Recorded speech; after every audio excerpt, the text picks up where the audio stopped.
Bespoke radio for the masses. Headline edition, July 8, 1947. The Army Air Forces has announced that a flying disc has been found and is now in the possession of the Army. If the game is rigged, change the game. Game changer. I occasionally think how quickly our differences worldwide would vanish if we were facing an alien threat from outside this world.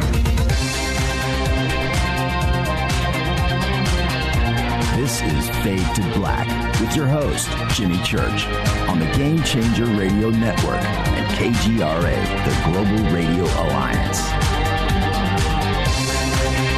I need your help to get to the year 1985. You're listening to Fade to Black with Jimmy Church on the Game Changer Network. All right. Man. Out of breath. Fade to Black. Bespoke radio for the masses. Today's Tuesday, April 5th. 95 days into the new year. 269 days left. We are live from a bunker deep underground somewhere in downtown Burbank, California. Come and find us. Break security. I'd like to welcome everybody listening all around the world, all across the United States, hither and thither, to and fro, back and forth, up and down, east and west, north and south, far and near. It's Fade to Black. For KJCR, the Game Changer Network, and KGRA, the planet, I am your oh-so humble host, Jimmy Church. Whew, what is cracking, everybody? Literally sat down, rushed in 45 seconds to showtime. No joke. It's like, man, the atomic clock does not lie. We made it. We did it. What's funny is when I tweeted click, click, click, go, that's exactly what it was, man. All right. I've got my breath.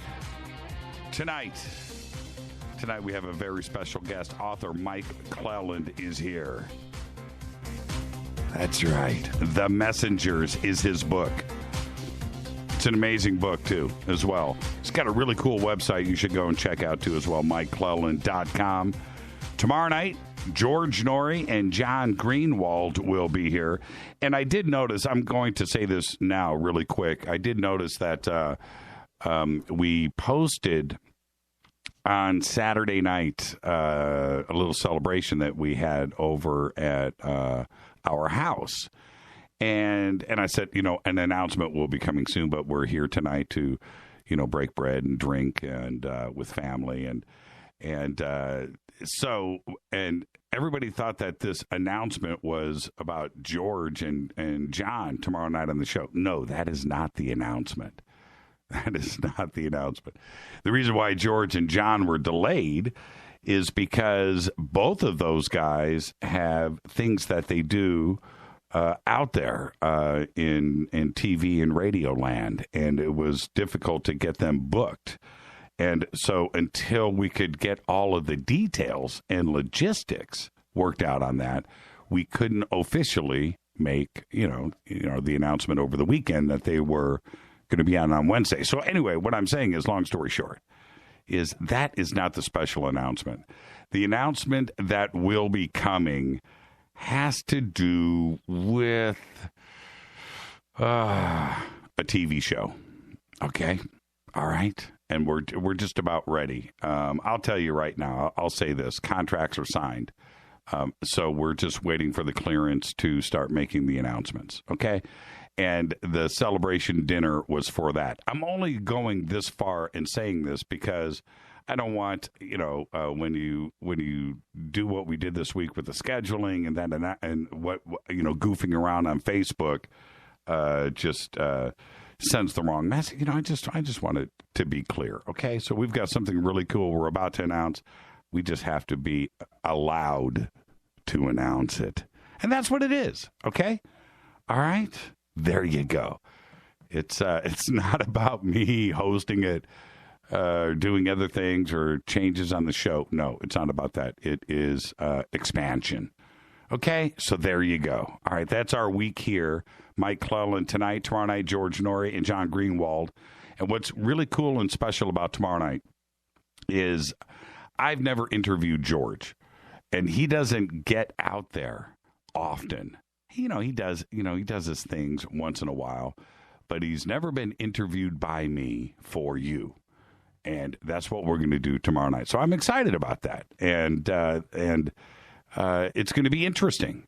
And I'll make sure that it is. And it's the same thing with John Greenwald. Greenwald runs the Black Vault. And he has been doing this since he was a kid. Freedom of Information Act, document collection. The Black Vault is something that I remember just the name of that website, the Black Vault. I was like, man, I wonder if it's legal to click on this. What a cool name. And I've been addicted to his work ever since. But he's somebody else that just doesn't interview. He doesn't do it. He's busy.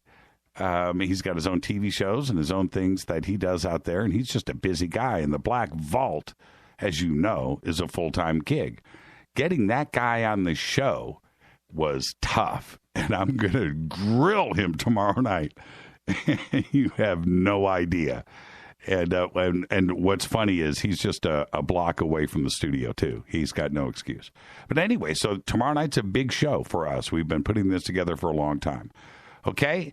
Tonight, Mike Clelland. And then, of course, Thursday is another Fader night. But now we've added John Rappaport. He's part of the team here. No more fake newsroom. And so Fader nights will never, ever, ever be the same. He is now officially part of Team Fade to Black. Got to get him his own crew shirt. Follow us on Twitter at JChurchRadio. That's what you want to do. The sandbox is hashtag F2B. I just noticed, and what's great is all of the new people on Twitter, right now. And I've just noticed, I'm sending my first post in Twitter in the sandbox. That's what you want to do. Just follow us at JChurchRadio. Get your tweet deck going. Hashtag F2B is the sandbox. It's in real time. It's great. We don't bite. Come on out and hang out with us. It's really cool. And another couple of milestones happened over the weekend. And in the YouTube world, it doesn't sound like much. In our world, it's a lot. We crossed 2 million views in YouTube. And our channel is just our channel, Fade to Black, KJCR Fade to Black. It's only this show that is posted there. Nobody else's videos, nothing else. It's only this show. So to have 2 million people, I'm sure that most of them have watched and listened to more than one show, but think about that for a second. Wrap your mind around that. 2 million views on this little tiny show. Pretty cool. And we kind of blew past that, too, as well. Let's see how quick we get to 3 million. It took us a couple of years to get to 2 million. And let's see if we get to 3 million in a couple of months. We probably will. You can email throughout the show tonight. I'll be talking about my email in just a little bit. I get to as much of the email as I can.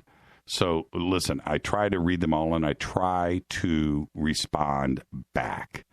All right? Any questions or comments during the show? I'm going to talk about my email in just a bit. Any questions or comments during the show for myself or Mike Clelland tonight, just use the hashtag F2BQ. Very simple. Okay? And don't forget to subscribe to the podcast. Just go to jimmychurchradio.com. And you can do that right there. There's a banner for that. There's also, always remember to support the show. Go to the podcast, buy a T-shirt, stuff like that. And we sell a lot of T-shirts and a lot of podcast subscriptions per week. And it's not a lot, but it's enough just to keep things moving here. And that's how we do it. Also, Life Change Tea. Talked to Ronnie today, by the way. He's sending me, and I can't wait. I'm getting liquid moringa in the mail. Yeah. That just makes my toes curl. Liquid moringa eyedropper in water. He goes, dude, it's instantaneous. I was like, wow. Can't wait. Life Change Tea. Go to getthetea.com right now. The special that they've got going for this month is Super Strength Tea. Get 2 months. Got a bottle of moringa for just $5. And just mention Jimmy. That's all you got to do. And get yourself some free shipping. All right. Studio Dome. Yep. We rigged up the Studio Dome system last night or the night before to watch a movie in bed. And we watched, we watched Packing for Mars. Yeah. If you haven't seen it, check it out. We watched Packing for Mars with our Studio Dome surround sound stereo system. $129. Promo code JCRTWS. The banner is right there at jimmychurchradio.com. All right. Let's go. Let's get the show cracking. Today, Zach Bagans is 39. Ghost Adventures.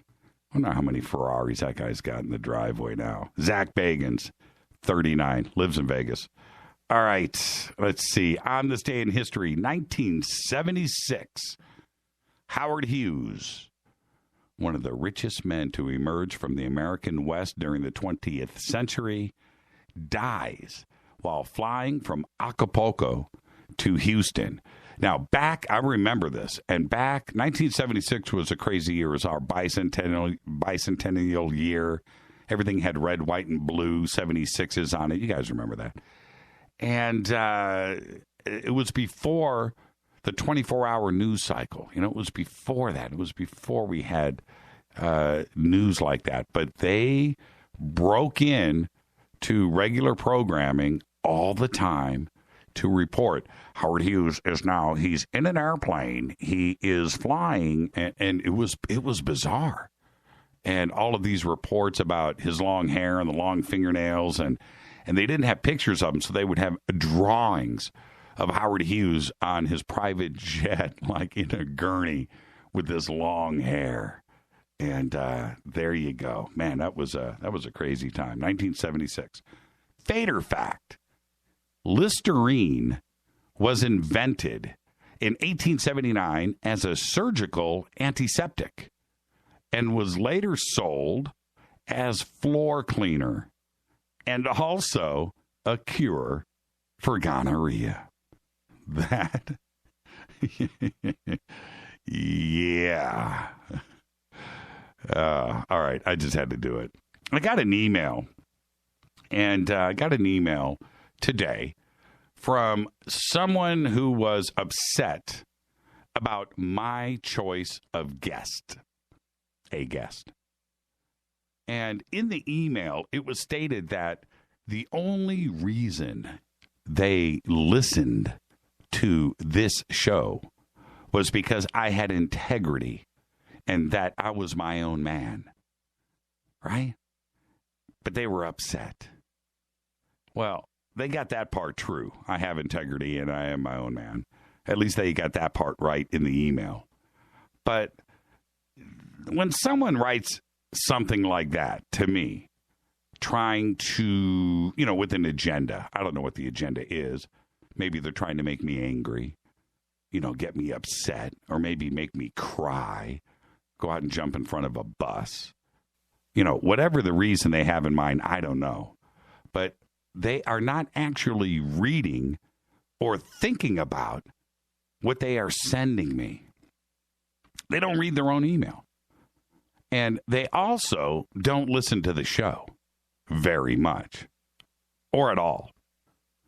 They just see a guest name. They see something posted on Facebook. They see something on the website. They see something on Twitter. And they decide to write one of those troll emails. And probably hoping, obviously, that I'll write back. And I'll be inflamed. I'll be pissed off or sad. That's what they're hoping for. They need a reaction. Well, you're not going to get it. Because, well, go with me right now. The first thing that happens when I get an email like that, right? The first thing, I only need to read the opening line, and I put a spam tag on it. That's what I do. Spam. And then I'll never, ever, ever get another email from you, the troll. Never get. I won't see it. Doesn't matter to me. You are now past tense. You are a canceled check. Okay? I love email. But you do anything like that, and you're not reading what you're sending, and your intention is just to be vile, and use, when I see the word hate about a guest, that's it. I'm done. I don't care. Done. There's lots of reasons for that. But I'll spam tag it, and I'll never see or hear from you ever again. I get way, way, way too much email to get bogged down with stuff like that. You can write 1 million emails and send them. Get yourself all wound up. Think about it. Rewrite it. Get drafts up. Lose some sleep. Have a couple of nightmares. Do whatever you want. Send 1 million. But I'm never going to see him. Ever. And that's what goes on the other side of the fence. You think that I'm mad, I'm upset, I'm sad, I'm crying, whatever, and I'm not. I just put you in the spam filter. That's all that happens. I don't know your name. I don't know who. I don't know nothing. It's really funny. So think about that, trolls, when you send an email like that. Because, second, and if you ever listen to the show, you know how we book guests here. We encourage everyone out there to send us your guest suggestions. That's what we do. Now, we can't book everyone. It's impossible. There's only 12 days a month available to book guests. We probably get 100 suggestions per month from you. We get another 50 a month from guests wanting to be guests, and so on. And it's great. That's the way it should be. Because what that means is only the very best get on the show, period. Right? And it's great. It's great to be in that position. But the third thing, and this is very important, if someone sends in an email complaining about someone that we've had on the show, well, usually, and those who know me know that this is true, I can't wait to book them on the show again. Seriously. Anybody that knows me knows that that is true. And there's a lot of reasons for that. And I'll do it every time.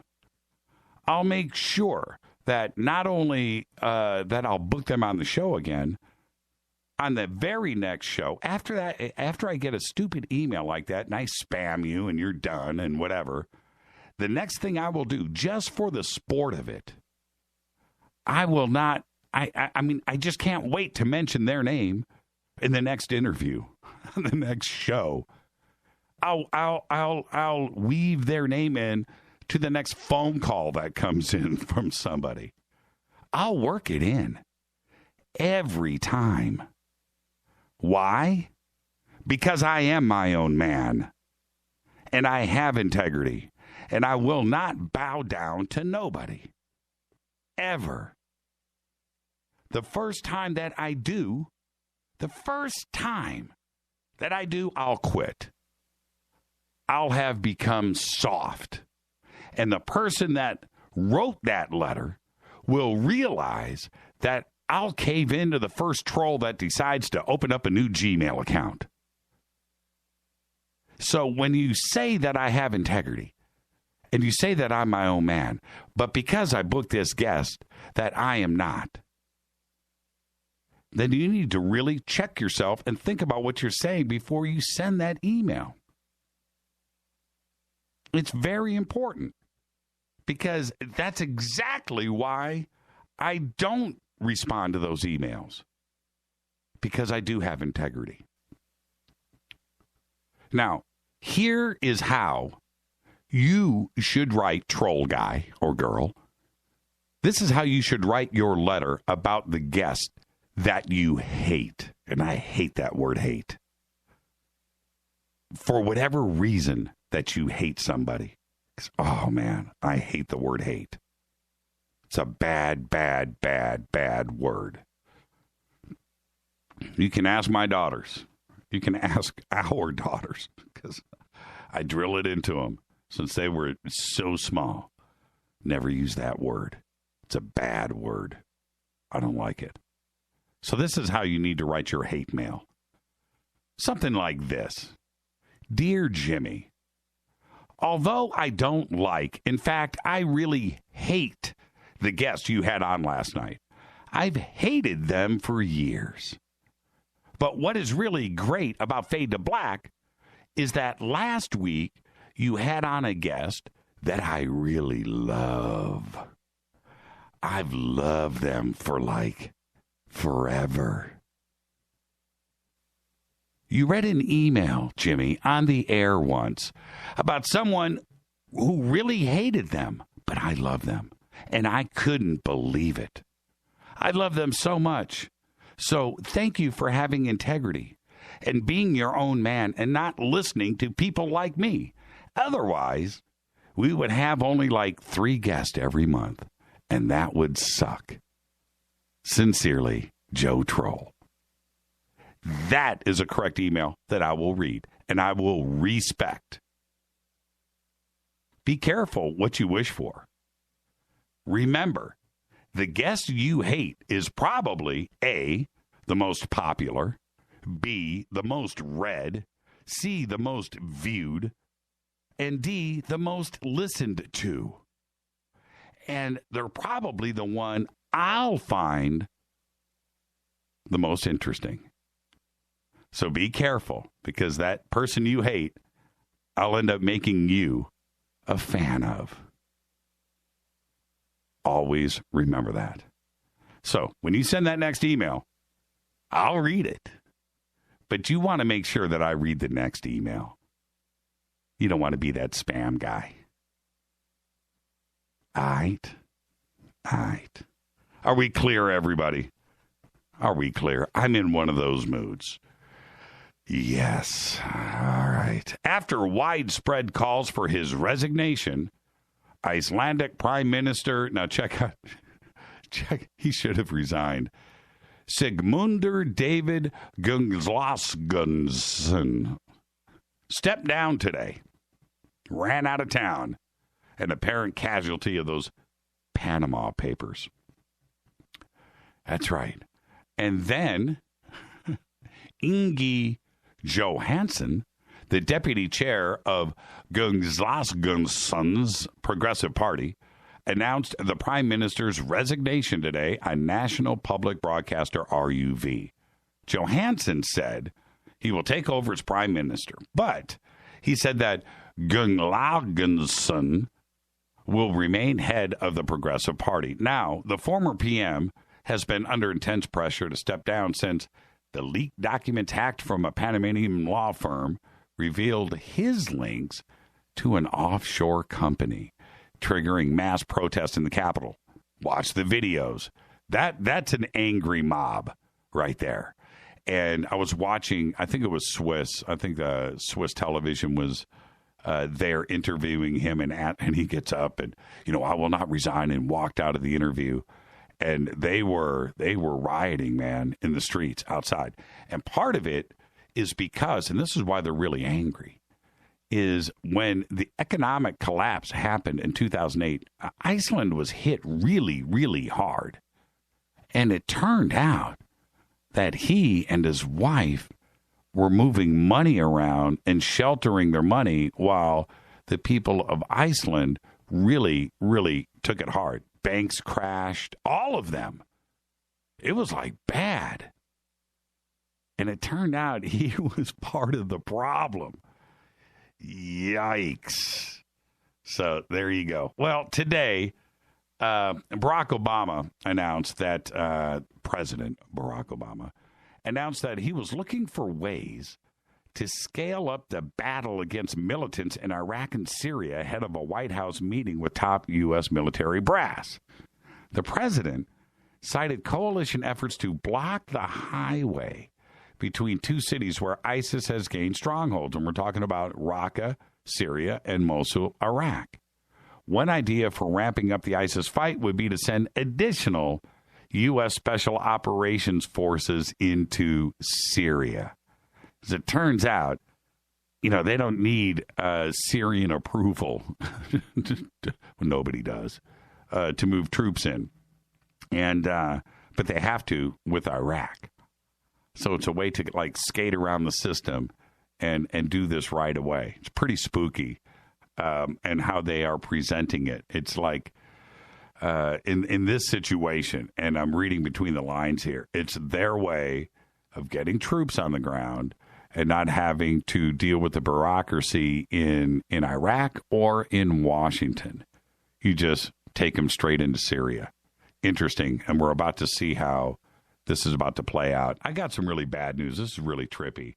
And I normally don't report on stuff like this, but it's interesting. Health and law enforcement officials think that counterfeit Norco pain pills, which, I think Norco, isn't that that's Vicodin, right? Right? Pretty sure. It's a version of it, right? Are the source of a spike in overdose deaths in Sacramento, California. 42 people have been treated for overdoses and 10 have died since March 23rd, last week.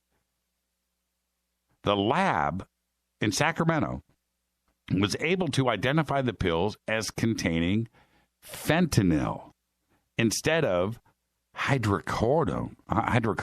Now, fentanyl is insanely strong. It's a synthetic. I read up on it a little bit today. It's a synthetic form of morphine. And it's used in extreme cases of terminal pain. And it can be lethal, definitely, because it's 25 to 50 times more potent than pure heroin. It's 50 to 100 times more potent than morphine. And some doofus up there is making these fake Vicodin pills with fentanyl. And people are popping them like they're Vicodin, and they're taking something that is really, really strong. So I'm just saying, be careful. This is Fade to Black. I'm your host, Jimmy Church. Tonight, Mike Clelland is here. His book is The Messengers.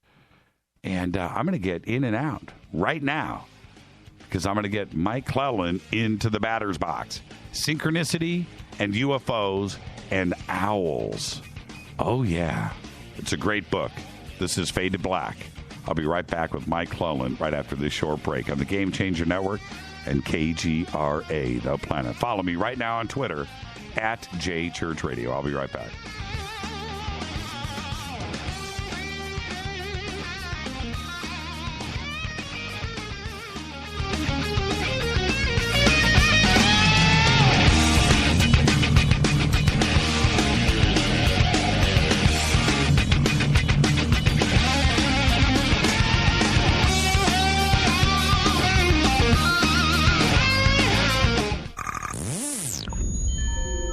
You're listening to Jimmy Church, Fade to Black.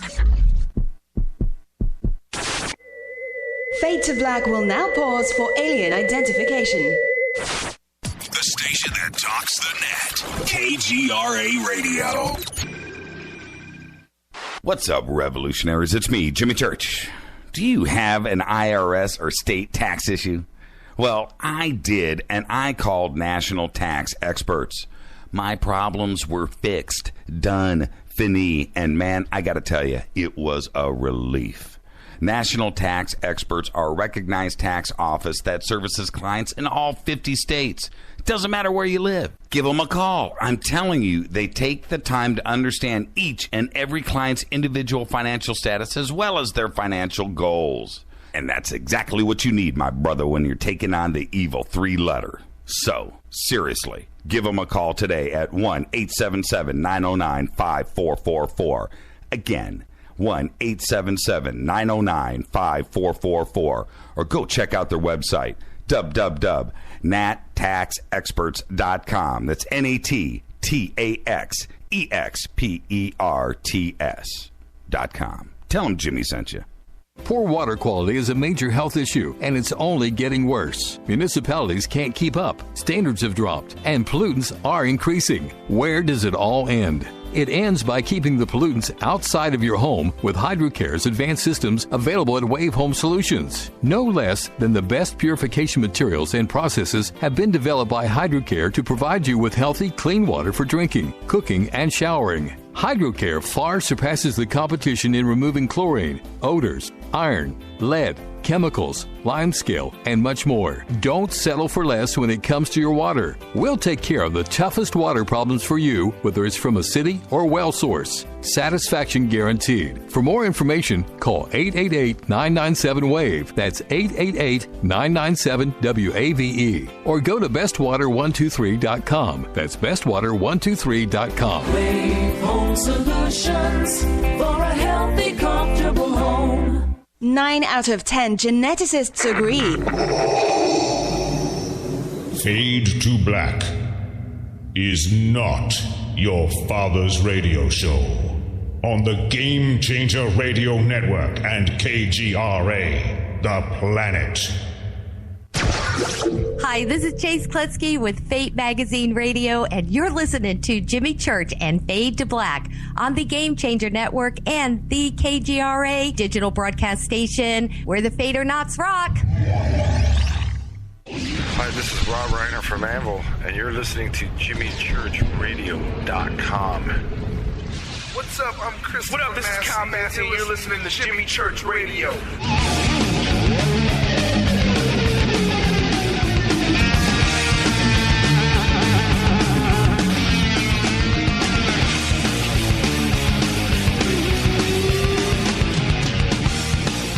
All right, welcome back, Fade to Black. Bespoke radio for the masses. For you Fader-Knots. What's up, Spreaker chat room, KGRA chat room, Twitter, email, everything's on fire. You gotta love it. And it's not because of me, it's because of our guest tonight, Mike Clelland. He has collected a wealth of first-hand accounts where owls manifest in the highly charged moments that surround alien contact. There is a strangeness to these accounts that defies simple explanations. His book explores implications that go far beyond what more conservative researchers would dare consider. The owl has held a place of reverence and mystique throughout history. And as strange as this might seem, owls are also showing up in conjunction with the UFO experience. Got an owl story, too, that I'm going to share in a little bit. It's not my story. It's Rita's. Rita, can I tell the owl story? The 18-karat gold owl story. Can I tell that? I'm going to. But the owl connection encompasses more than the UFO experience. It also includes profound synchronicities, ancient archetypes, dreams, shamanistic experiences, personal transformation, and death.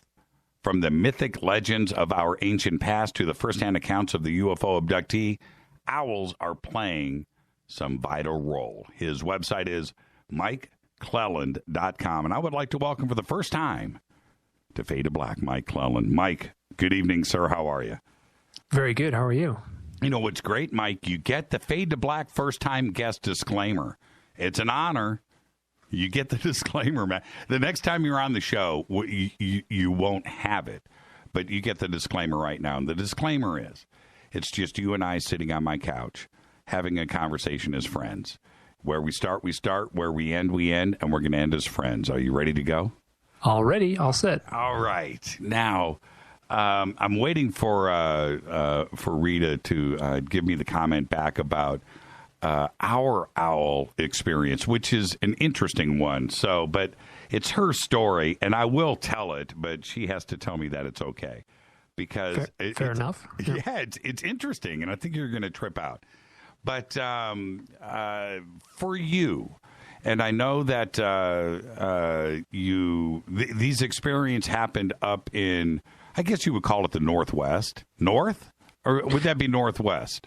The Northern Rockies. That's where I was living in Idaho at the time. Yeah, Idaho. Is Idaho? Yeah, that's what but is Idaho Northwest? I guess, or that's it's right in the line. Borders Oregon, so it's that's a western state, and on the other side it borders Wyoming, which is a Rocky Mountain state. So yeah, it's right on the line. It's where they kind of divide the North and the Northwest, right there. And where did you? Let's back up for a second. Where did you grow up, and then why Idaho and that small town there? How did you end up there? Well, I grew up in Michigan. I'm 53 years old now, and I grew up in the suburbs of Detroit. And I went to college in New York City. So I went to NYU for 1 year and promptly dropped out, and then stayed in New York doing illustration work for 10 years. And then at a certain point there, I always wanted to be a ski bum. I grew up skiing at the kind of little hills in Michigan, and I wanted to be a ski bum. So I moved out west. I thought at the time it was going to be for 1 year. And it was 25 years later that I ended up, I was out there for that long. So I'm in the Adirondacks right now in upstate New York. But so I ended up there just to be a ski bum, just to live the dream. And just, that was my focus for a huge number of years, just getting ready for winter. And then all winter long, I would ski my brains out. So. Nothing wrong. I think being a ski bum or having that as an ambition is cool. I mean, it's in principle, it's a great idea, isn't it? It was great. It was loved every minute of it. Wouldn't change a second of it. Exactly. Now, I've heard you, and I've read in the messengers talk about this happening, or your first recognition of the owl connection happening in 2006. We're going to come back and visit that in a second, and we'll go through that. But what about the UFO side and going back to Michigan and then moving back out to Idaho? Did you have any paranormal? You've told 3 stories that started at the age of 12. But I'm talking about your family, and was there any influences there? None at all. I mean, 0. So there was nothing out of the ordinary about my family. We were just as the classic, beaver cleaver kind of household there in the suburbs. Yeah. So just, a little slice of Americana there in, I would have been growing up in the 60s. And, so nothing at all unusual about my family. And what about, because I grew up in Chicago and Michigan, too, in the 60s. And I didn't talk to you about that, but my parents are from Flint and Holly. And then we lived in Kalamazoo. My dad went to Western Michigan. Oh, interesting. Yeah, my sister went to Western Michigan. Yeah. Yeah, great school. And but I grew up there in the 60s, and you had the whole Gerald Ford swamp gas thing that happened there, too, as well. Do you remember any of that? And did your parents concern themselves with that kind of stuff? My parents concerned themselves not one bit with that kind of thing. Curiously, the swamp gas thing came from, this is very odd. So curiously, the swamp gas thing came from Hillsdale, Michigan. That's right. And that's where my father went to college, is Hillsdale. And you said you lived in Flint. Yes. Right? My brother went to GMI, General Motors Institute, in Flint. So you have all the colleges of my parent and siblings in the queue there at this point now. So yeah, Flint. It's called Synchronicities. Yeah. So there we have it. Yeah. Yeah. Why don't we mention Carl Jung next? Right. We sure can. Yeah. So the synchronicity that's in the middle of the three things listed on my cover is owl, synchronicity, and the UFO abductee. Yeah. So synchronicity is intertwined in a way that it is like entangled. You can't separate this phenomena from the synchronicity aspect. At what point do you try to separate the significance of a synchronicity, or do you now just go with it? At this point, I just go with it. At this point, I just, how to say this? Like I've gotten to the point now where I ain't going to solve this thing. Like there's not going to be a little bell that rings and then, I win the prize in the game show. It ain't going to happen, So it's a mystery. I feel strongly I'm going to die, and it's still going to be a mystery on my deathbed, and it's going to, maybe for the next 10 million years, it'll still be a mystery. I don't know how it's going to play out, but it is a mystery, and it is, and then just, so you just kind of have to, be at peace with that mystery and just be, and there's a playful aspect to it too. So I've since stopped trying to deconstruct the synchronicities. Try to back engineer them and try to figure out what caused them. I don't know what caused them. And then, obviously some synchronicities are more powerful than others. So, you can weight them, but then each individual is going to weight their own synchronicity different. So it's sort of like when someone tries to tell you a dream, like you can listen to their dream, but it's their dream, right? You're never going to fully, they may say it's the most amazing dream they've ever had. You're going to sit and listen, and you might, have to be holding back a yawn. But the significance is from the observer, the person who's experienced that synchronicity or that dream or that owl sighting or that UFO experience. Well, our owl thing goes as follows, and the only take of it what you will, but this is what happened. Rita was walking through a parking lot, an empty parking lot, and just happened to see something at her feet in this massive parking lot. Just picture in your mind's eye, a 10,000 car parking lot with one car in it, kind of like that, right? And she's walking away from her car, and she looks down and she sees something glittering, and she reaches down, picks it up, and it's a ring. It's a gold ring, solid gold ring, and it's pretty massive. Actually, it's not small, and it's an owl. It's an owl's face with an owl's eyes, with the owl's eyebrows, all in diamonds. With the, I can't remember what color the eyes are, what kind of gemstones are there. But it is the craziest, gnarliest ring done with intention. It's an owl. It's an owl's face.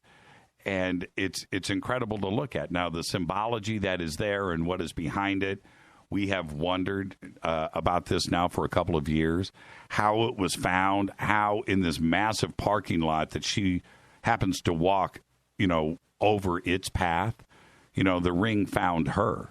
Mm-hmm. And it's very, very interesting. And that's our owl story. I have never seen an owl, by the way. Oh, you have? Well, be careful what you say. Yeah, I've got some stories. So, I know. And listening to you and reading the book, it's kind of funny because you mentioned that a couple of times. And there's a whole chapter in the book about people seeing owls as they're either reading an essay, and then at this point I'm getting, it actually works out to about one a day, an account of someone seeing an owl, and most often associated with either, now the book is out, so people are reading the book and then seeing owls. Yeah, and what's weird is I don't know what the owls, how many and what kind are here in Southern California. I'm assuming that there are. Oh, there's plenty, sure, yeah. There are? Okay. Oh, yeah. It's very, very common to see owls. And in urban places, there's owls around. You simply don't see them because they're out at night. So right. They're there. I'm going to freak out when it happens. All you have to do is, it's synchronicity, man. Think about it, mention it, boom, happens. Okay. You've mentioned it. That's all I need to do. You being on the show is going to cause an owl sighting on the way home tonight. Okay, so now, Before we get to the events of 2006, let's go back to your childhood and those 3 events that happened for you. They're all incredible. So let's go to age 12. What happened? So at age 12, 2 things happened. That would have been 1974. Now, the first event, I don't really have a clear time frame on that one, but I was with a friend. His name is Kenny. And I was a 12-year-old boy, and it was a sleepover, and I was at his house, and it was nighttime. And I can't remember if it was him or me, one of the other. We kind of were in his bedroom, and it felt like we were just walking into the bedroom, and the lights weren't on yet, and it felt like the room was dark. So you had a very clear view out the window, right? So, and one of us said, "Look," and there was a coffee can shaped object kind of moving through the sky. Now, the best way I can describe it is just imagine a coffee can, that kind of shape, and with a single pencil stuck in the top, and it was rotating and descending at this very odd way, this very kind of velvety, smooth way that would have been different than seeing a helicopter. It would have been different than seeing an airplane. It would have been different than a balloon. And there was this sensation of just, we both put our faces right up against the glass of the window and watched this thing over the neighborhood. Hard to know how big it was. My sense, it was not very big. I mean, is it as big as a garbage can? I bet you it was bigger. It's probably smaller than a bus, somewhere in the middle there. Okay, but big. It was big. It wasn't. Big, yeah. It wasn't a balloon or something small. No, it was not something small. It was much bigger than a garbage can and probably smaller than a bus. So my sense is it was probably about the size of a big van. Now, before we move along, did you have a sense at that time? Because at the age of 12, one of the things that I know is you are just like every other 12-year-old boy, like me. You know your aircraft, you know your helicopters, you know your rockets, you know what's going on because you have a general interest in that.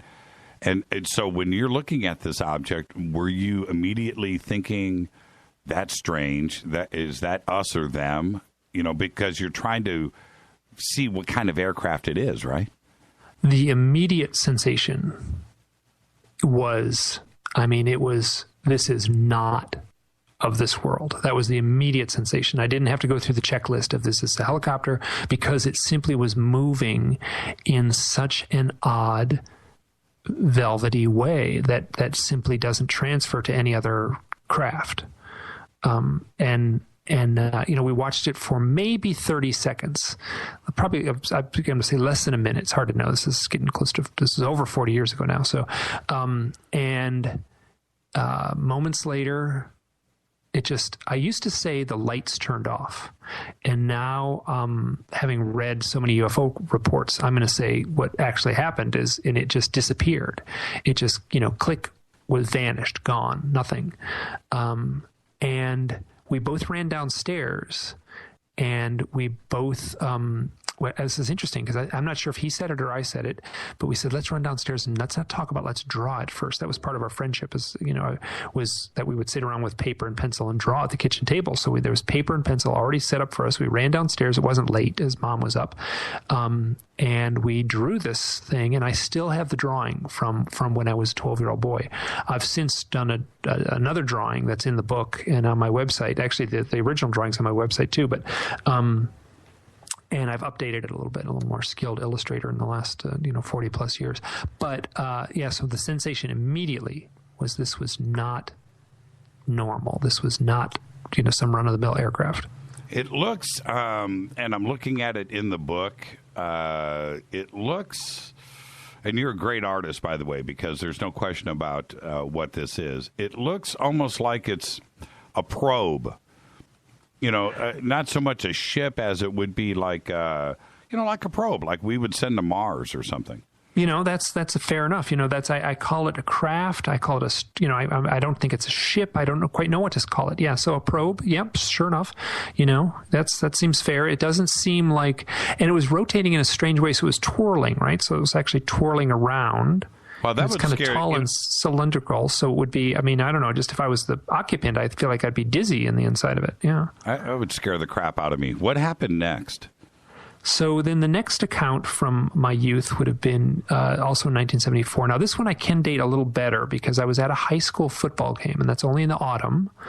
And this would have been in the suburbs of Detroit, and it was and I was walking home from this football game, and I was with a friend, and I wanted to be home in time to see a television show. Now, you're about the same age as me, so you'll know exactly what I wanted to be home Friday night, 10 o'clock, Kolchak the Night Stalker. Oh, the bomb. Yeah. Yeah. So I was as a 12-year-old boy, there was nothing more exciting than seeing that. So I was eager to hurry home. I planned on being home at about 9:30, well ahead of time to see it. So we're walking home. Figured it should have been about 9:30 when I get home. It's about a half mile from the high school to my house. My friend, his name is Mike, he lived a little deeper in the neighborhood, so he had to walk past my house to get to his house. And there was a point in the sidewalk, and I can put, if I could go right there and put an X on that sidewalk with chalk right now, I know to the millimeter where I was standing, there was a weird orange flash in the sky, and it felt like God flipped a light switch, lit the entire sky orange, and then flicked the light back off. And and both of us, 12-year-old boys, were like, what was that? What just happened? And we went through the checklist. We said, was it a meteorite? And they're like, no, that doesn't make sense. Was it an explosion? No, that doesn't make sense because there was no noise. It was silent. Was it lightning off in the distance? No, that didn't make sense because it lit up the whole sky, unlike lightning would have just lit up the horizons in some side. So and it was this rich electric kind of self-illuminating orange, like you would see in the coals of a fire. So it was odd. We didn't, so I get home and I walk in the door. My friend keeps on walking. When I walk in, my parents are waiting there. They're angry. They're like, "Where have you been?" I'm like, "What are you talking about? Where have I been? It's 9:30. I'm home in time to see this TV show." And they're like, "No, it's 11:30. The 11 o'clock news is just ending." So there's an approximately 2 hours of missing time. This is way before Bud Hopkins had coined the term. How do you, as a 12-year-old, try to get yourself out of that trouble? What did you tell your parents? I said no. I was like, I left the high school football game in plenty of time. So, so it was very interesting because I remember, it's a crummy thing to have your parents angry at you, and it's also a crummy thing to miss a television show. So I was like bummed, like, oh man, bummer. This is a drag. And did you tell your parents about the flash of light? I may have. I have absolutely no memory. And honestly, if I did, I'm sure they would not have paid any attention to it at all. And so the next Monday at school, I'm sitting around with some friends. We're in the cafeteria. And the friend Mike, he was there also. And I said, to everyone, I said, something weird happened to Mike and I the other night when we walked home from the football game. And he said, yeah, we saw a UFO with lights and everything. And I never saw a UFO. I mean, I clammed up and I was like, oh my God, this is how stories get, blown out of proportion. He's lying. I never saw a UFO. I saw the sky light up orange for 1 second. So, do you think your friend Mike, his name's Mike too? Is that what you said? Correct. Yeah. We're both named Mike. Okay. You're both Mike. Okay. So you think he was lying? I mean, maybe at the time, I think it was like enough stuff has happened in my life since then that I'm like pretty darn certain, the missing time and the weirdness and the orange color and stuff like that. There's all these things are right in the, they just litter UFO literature, everything that I've just mentioned. So at this point, I'm pretty convinced that something happened. Have you tried to reach out to Mike since? That is an excellent question. It's one of the things on the checklist of my life to do. I have not. And we're actually friends on Facebook. I've got to be careful if he might be listening right now. So, okay. I know a lot of Mikes, so it's... yeah. What's Mike's last name, Mike? Yeah, so... Okay, and let's, before we get to the break, the third event. Well, the third event is I'm no longer a boy. I'm a 30-year-old man, and I'm living alone in a cabin in rural Maine. Well, not a cabin, a little house. And it's wintertime, and I wake up in the middle of the night, and there's a bright light shining through the window, and I kind of prop myself on my elbow, and the way the bed was kind of pushed up against the glass of the window, and so I'm... I'm looking right out the window. All I have to do is sit up in bed and my face is right up against the glass. So I look out the window and there's big bright light shining in. My first thought was that like, oh, maybe there's like a deer or like a car's pulling in the driveway. That would have been about where the driveway was. We had a motion sensor light out there too. Much, much brighter than that. Look out there. There are 5 spindly gray aliens. Classic, little, short, skinny, creepy, the guys with the big heads and the big black eyes. And they're backlit by this bright light. And I remember I looked at the light. I remember I was thinking the light was, there was an eeriness to this moment that's hard to describe. It was weirdly quiet. It was very vivid. I do not dream that I'm in the bed that I'm in, right? So if I have a dream, I'm in some dream realm. I'm not in the bed. So to call it dream-like would be correct. To call it a dream would be incorrect. From that point, the light in the background was small. It was like the size of a washing machine. I mean, it would have been perfect, right, if it was like a landed flying saucer. That's not what was out there. And these things were walking towards the house. I was the only one there. That's a pretty scary thing to see. I was so void of emotion. I was like sucked dry of any sort of reaction that I should have had, right? I should have gotten up. I should have grabbed a baseball bat. I should have locked the doors. Should have freaked out. I didn't. And I heard a voice in my head.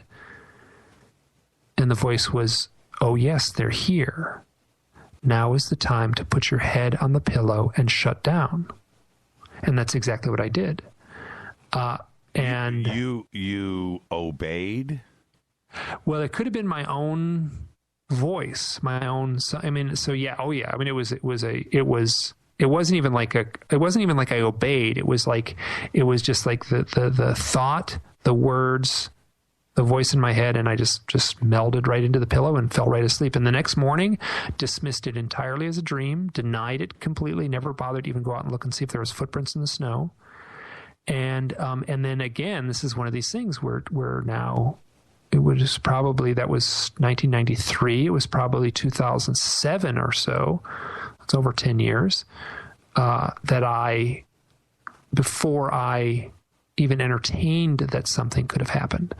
I guess in the back of my mind, I was worrisome that it could have been a real event, but it was well over a decade later before I really started. And then what happened is there was a couple of other occasions when I had that distorted reality sensation that I felt at that moment. And that is palpable. That is a very clear, recognizable sensation. And I recognized it on 4 other occasions. When I first read this account of yours, this is what I thought, and we'll take this right into the break, is that maybe they detected that thought, your reaction that should have been, going out and getting a gun, getting a knife, getting a baseball bat, getting a weapon, and they detected that, and that was the message. Just chill out, man. Hit the hay. I have gone down that avenue of thought too. Yeah. Right. So yeah, and yes, I don't have an answer. I don't. So all I can say is that something was distorted. My reaction was distorted. Reality itself felt distorted. It was, and then I've had that distorted feeling since. So it was the. Well, let me jump in right there. Let's go ahead. We have to take a break, and this is a good spot to do it. We'll pick everything up on the backside. Our guest tonight, Mike Clelland, his book, The Messengers. This is Fade to Black. I'm your host, Jimmy Church, and wait till we get to 2006. It's very interesting. This is Fade to Black. Mike Clelland. I'll be right back.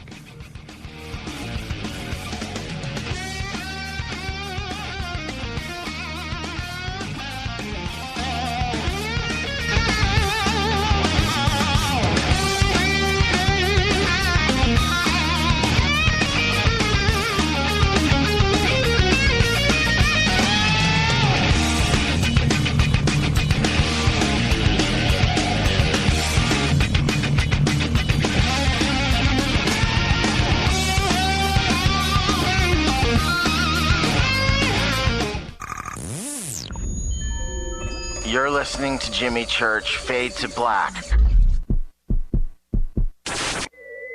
Fade to Black will now pause for alien identification.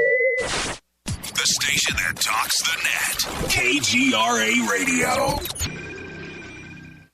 What's up, revolutionaries? It's me, Jimmy Church. Do you have an IRS or state tax issue? Well, I did, and I called national tax experts. My problems were fixed, done, fini, and man, I gotta tell you, it was a relief. National Tax Experts are a recognized tax office that services clients in all 50 states. Doesn't matter where you live. Give them a call. I'm telling you, they take the time to understand each and every client's individual financial status as well as their financial goals. And that's exactly what you need, my brother, when you're taking on the evil 3-letter. So, seriously, give them a call today at 1-877-909-5444. Again, 1-877-909-5444. Or go check out their website, www.nattaxexperts.com. That's NATTAXEXPERTS.com. Tell them Jimmy sent you. Poor water quality is a major health issue, and it's only getting worse. Municipalities can't keep up, standards have dropped, and pollutants are increasing. Where does it all end? It ends by keeping the pollutants outside of your home with HydroCare's advanced systems available at Wave Home Solutions. No less than the best purification materials and processes have been developed by HydroCare to provide you with healthy, clean water for drinking, cooking, and showering. HydroCare far surpasses the competition in removing chlorine, odors, iron, lead, chemicals, limescale, and much more. Don't settle for less when it comes to your water. We'll take care of the toughest water problems for you, whether it's from a city or well source. Satisfaction guaranteed. For more information, call 888-997-WAVE. That's 888-997-WAVE. Or go to bestwater123.com. That's bestwater123.com. Wave Home Solutions for a healthy, comfortable home. 9 out of 10 geneticists agree. Fade to Black is not your father's radio show on the Game Changer Radio Network and KGRA, the planet. Hi, this is Chase Kletzky with Fate Magazine Radio, and you're listening to Jimmy Church and Fade to Black on the Game Changer Network and the KGRA digital broadcast station, where the Fade or Nots rock. Hi, this is Rob Reiner from Anvil, and you're listening to JimmyChurchRadio.com. What's up? I'm Chris. What up? This is Kyle Massey, and you're listening to Jimmy Church Radio.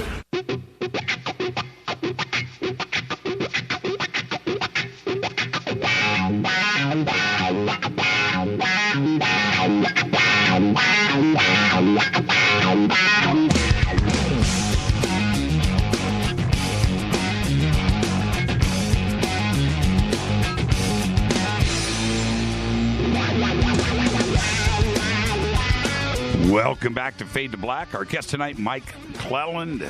The book, The Messengers.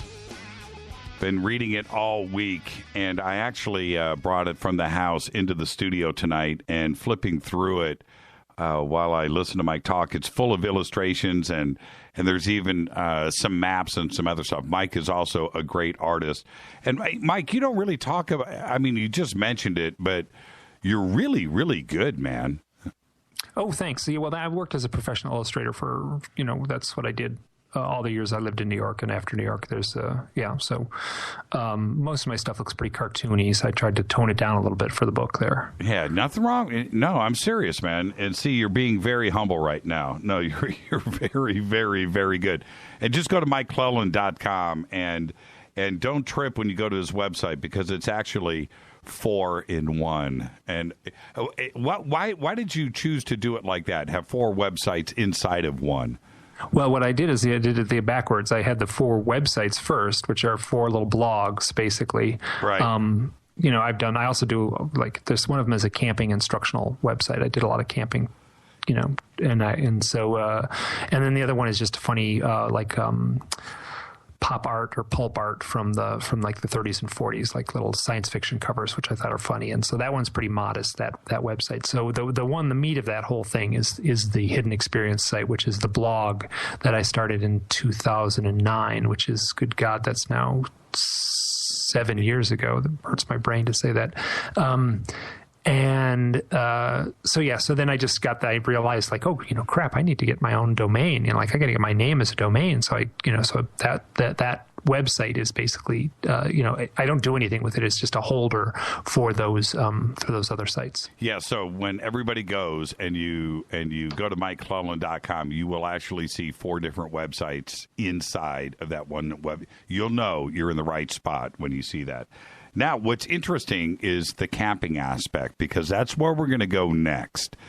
And now you're living in Idaho. This is 2006. Are you living alone at that point? Living alone, yep. I lived in a little cabin there for all the years I lived there. I was alone so cute little cabin right near Grand Teton National Park. And how big is town, and how close are your neighbors?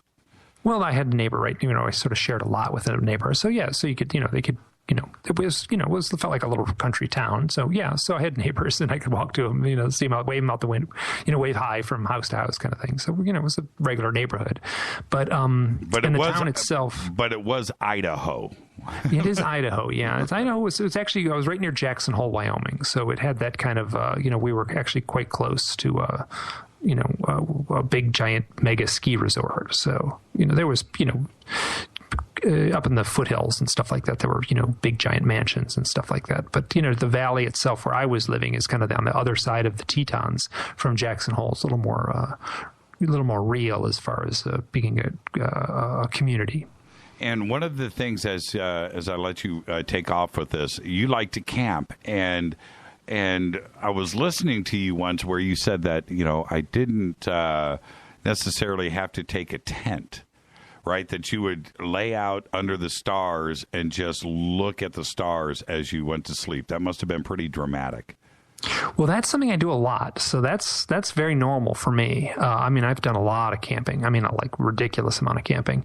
And I'll have to say that I almost never sleep in a tent. The only time you'd ever really need a tent, and I also teach a form of like ultralight backpacking and stuff. So depending on the bugs, that's when you really need a tent. But if there's no bugs and it's raining, then you just take a thin little tarp. So, so this was a beautiful night, and I knew how to read the weather, and it was very obvious that there was going to be no rain that night or no clouds. So I went with this friend, and it was someone I had just recently met, and we went into the mountains for one night. Right. So you kind of park your car at the trailhead, which is right out of town, and you walk into the mountains, and where I was living is spectacular. So you can get deep into the mountains in just a couple hours. We didn't have much gear. We just had sleeping bags and pads and a little bit to eat and a little stove. And as the sun was setting, I was sitting on a big flat rock with my friend. Her name is Kristen. And I was preparing dinner. And we were talking. The sun was setting. The moon was rising. It was really beautiful. And there came a point in the conversation when I kind of thought to myself, this woman's really impressive. She was saying something. I didn't remember it in the moment, but I did remember feeling like, oh my word, wow, she's smart. She was smart and had a depth, and yeah. So right. And at that moment, an owl flew over us. Now, were you lying on your back facing the stars? No. The sun was still up. It was still daylight. We didn't need, but the sun was setting. It was evening time, and we were sitting on a big flat rock, and I was cooking. So I had a little camp stove, and I was, making something with boiling water, and I think it was just probably some simple pasta or something. So it was just doing a little camp chore there, and it was, so one owl flies over.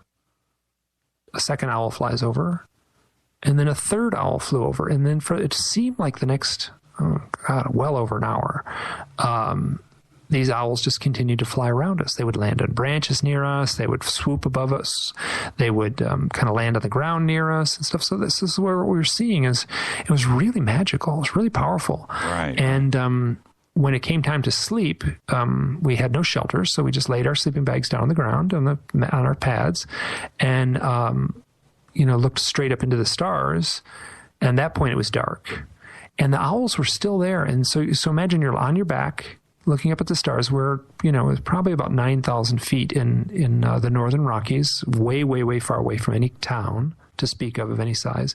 So astounding stars, just amazing high elevation, starscape. And so you're looking up at these stars, and then for just a half second, the stars would be blotted out from your vision because the owls were flying and swooping down really low across our faces. And it was saying hello, right? I'm not sure what they were. I mean, they were certainly making themselves known. Let me put it that way. Yeah. So they were, and it was just magical. So the next day we walk out of the mountains, I say to her, listen, if I do this a lot, if I go camping again, I'll give you a call. And she's like, great. So 4 days later, I call her up. I said, I'm going camping again. She says, I'm coming along. So we walked into the mountains, totally different spot. This time it was a little chillier, and we did have a shelter, just a tarp. And I said it was before the sun was going to set. It was kind of cold. So I said, let's just walk up to the top of that hilltop and watch the sun go down. And then the act of walking up the hill, we can come back down, and then we'll be all warm when it comes time to climb in sleeping bags, as opposed to being, it was kind of windy and chilly. So we walk up to the top of this hill, and then as the sun is setting, it felt like as soon as we got to the top of the hill, the sun was setting, and an owl lands on a tree branch. Then another owl lands at our feet. Then a third owl flies around us. And for the next 40 minutes or so, these owls flew around us. And it was, to have it happen once was pretty cool. Right. To have it happen twice in 4 days with the same person, 3 owls each time. I'm convinced it's the same 3 owls. We're pretty far from the other spot, but obviously, they can fly, so it wasn't that far for them. Do you think it was? Do you think it was her? Do you think it was you, or do you think it was because you two were there together? That is an excellent question. I don't know if I can answer that. I mean, my sense is that they were there for me. Okay. And my sense is that this book needed to be written, and that was the opening salvo of what was going to be the next, it was 2006. So the next 10 years basically was going to be me sort of immersing myself in this research. What is it about, and certainly for you, because you've studied this a lot, what is it about the owl?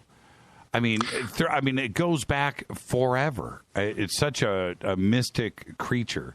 Certainly, it is, very mystical creature, yes, and the big eyes, the eerie head motion, all of that is predator stuff, right? That's all like high tech owl, evolution, so they can hunt mice efficiently in the dark, and so but there is a mystique about the owls that's unmistakable. People, I hear owl stories all the time, and people are.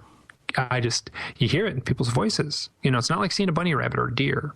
Right, even like a majestic animal like an eagle doesn't have the same eerie charisma of an owl.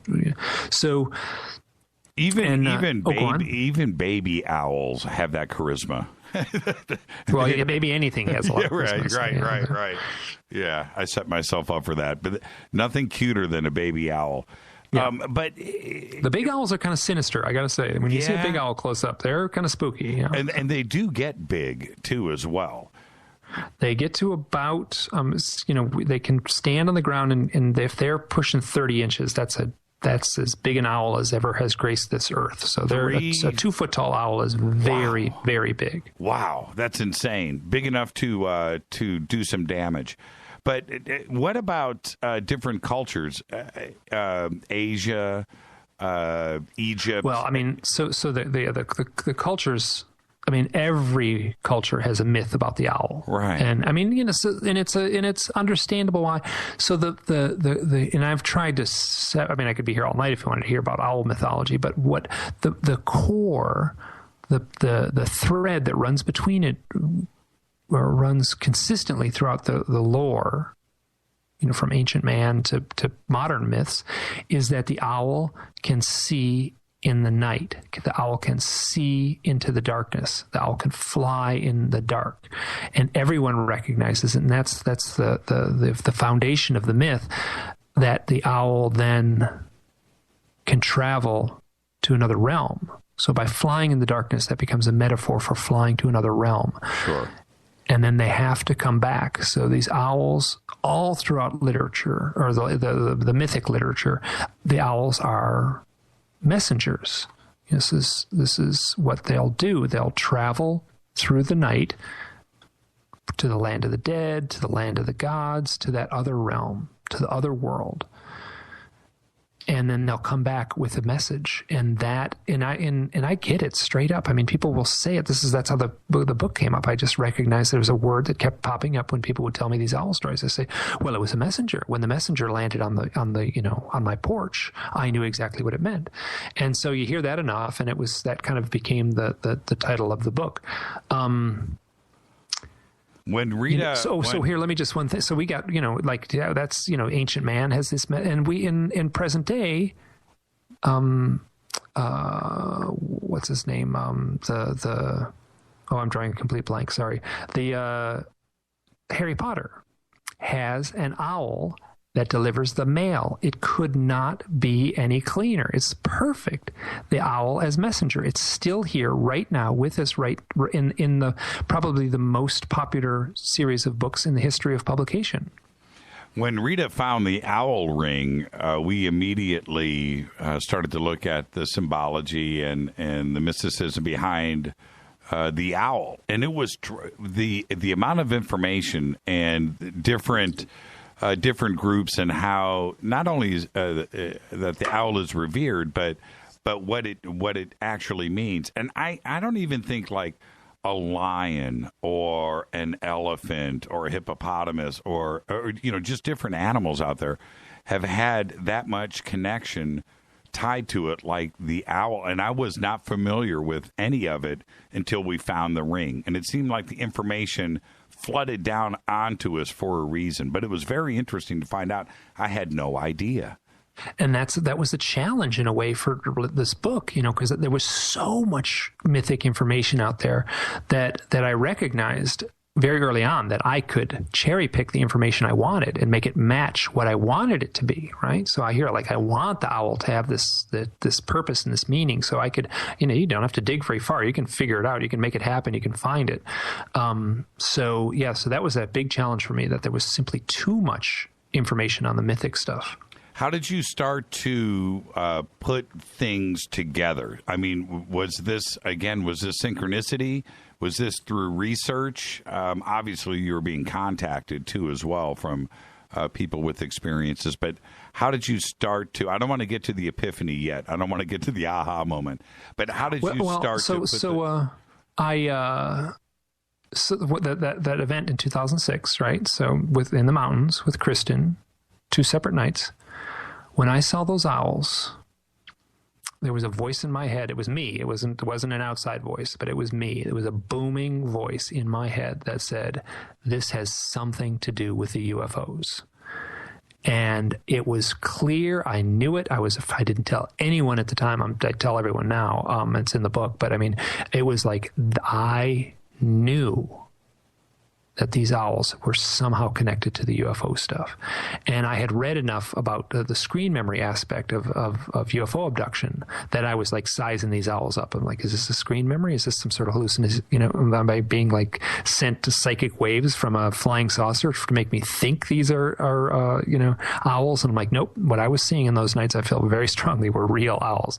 But I had that thought in the moment, and I'm like, so that frightening thought was, so at that point in my life, I was 44 years old in 2006.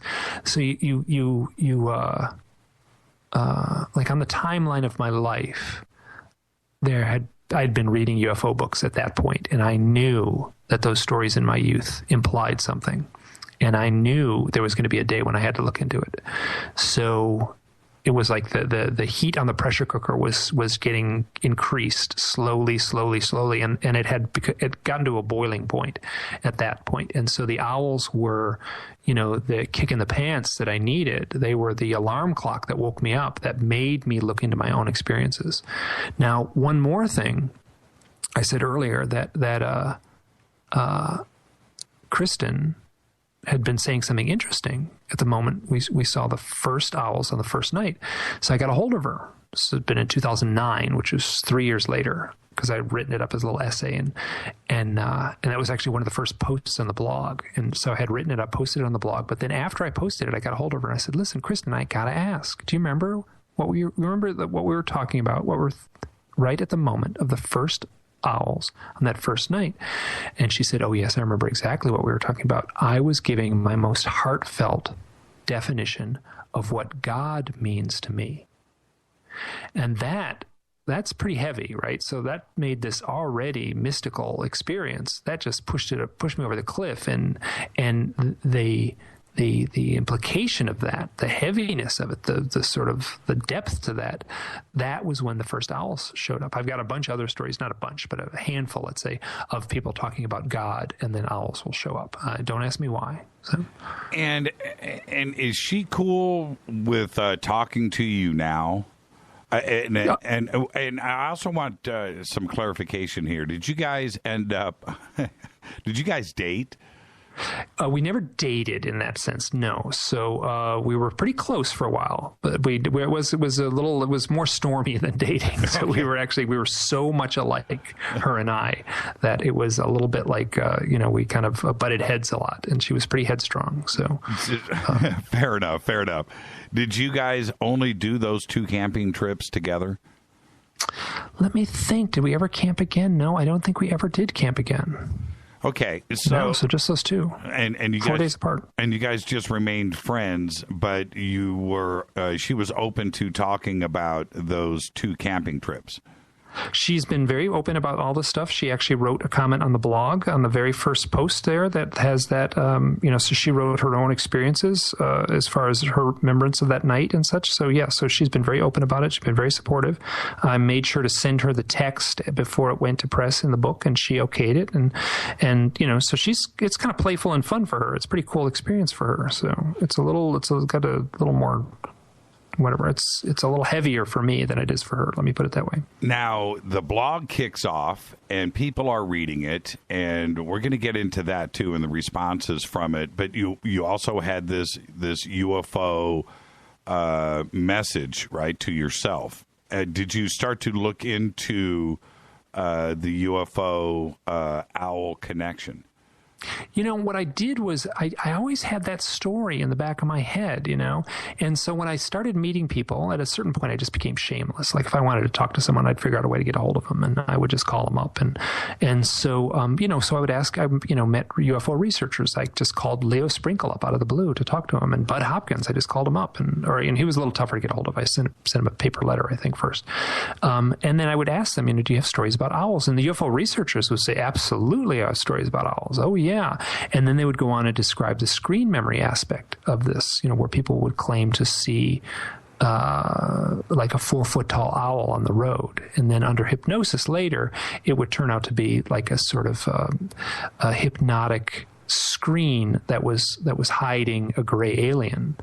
So the UFO researchers, the abduction researchers, were saying, yep, we got lots of owl stories. And then they would frame it as this screen memory. And then I would talk to the abductees themselves, and I would ask the same question. I would say, hey, you have any odd experiences with owls? And they would say, that's funny, you should ask, because I do. And then they would tell stories that didn't sound like a screen memory at all. It sounded like a real owl. I mean, very, very common for people to say, like, oh, right at a time of heightened contact, when I was, when I felt like I was having a lot of UFO contact in my life, this owl was hanging out around my house. I'd get up in the morning and I'd go to work, and the owl would be there at the, right by the porch, and then I would come home from work and the owl would still be there by the porch.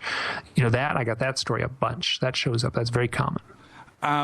Let's go back to the first account. Can you share that with us, where somebody mentioned an owl and a UFO in their same experience for you? Do you remember that first account?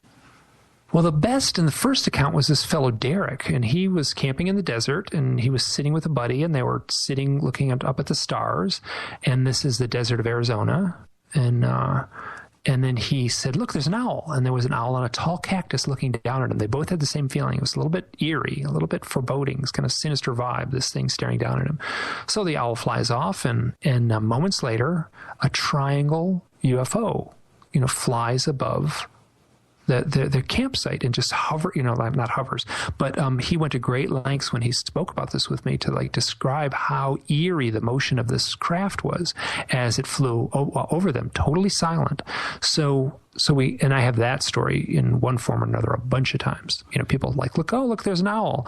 And then they will then shortly, minutes, seconds afterwards, we'll see a UFO. I don't understand that because it's pretty rare to see an owl. I also have people who go out in the backyard and then they sit on the backyard and they say, I want to see a UFO. And then they try to manifest a UFO, but what happens instead is an owl flies over. So it happens, there's this mixed up kind of blurry quality to all this stuff. What's the connection? Yeah. Well, that's why the book is almost 400 pages long.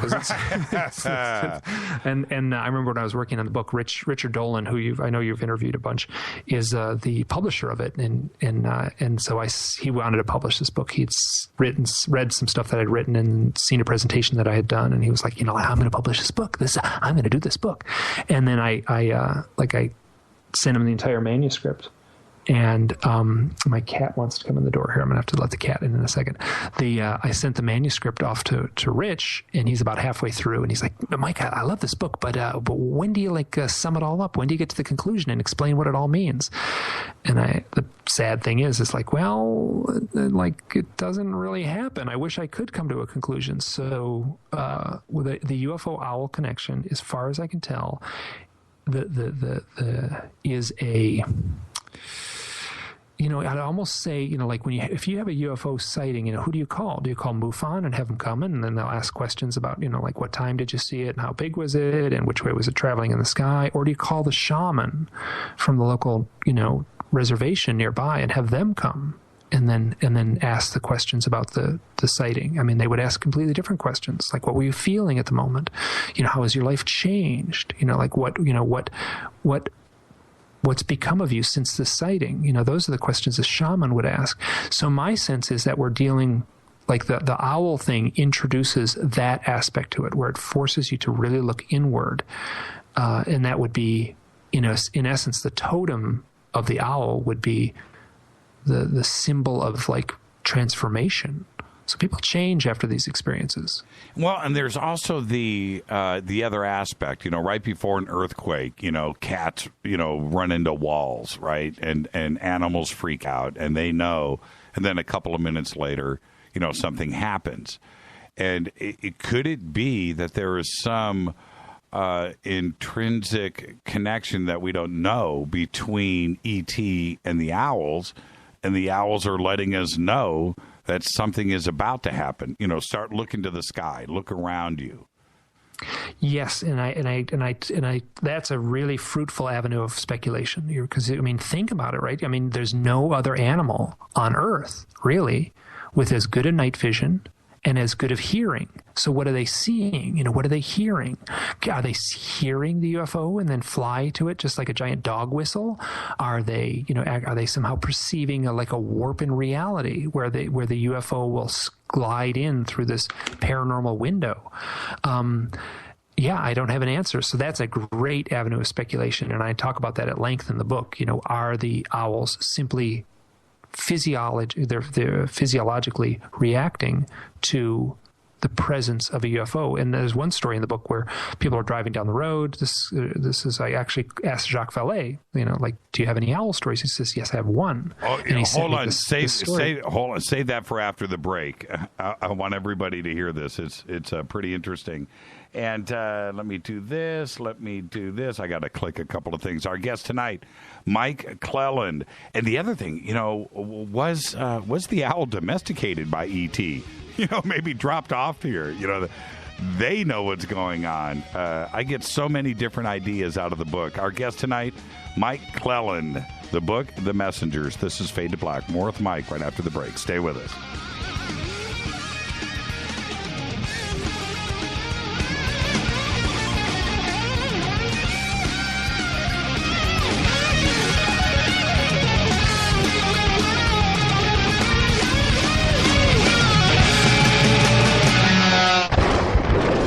This is Fade to Black with Jimmy Church on the Game Changer Radio Network and KGRA, the Global Radio Alliance.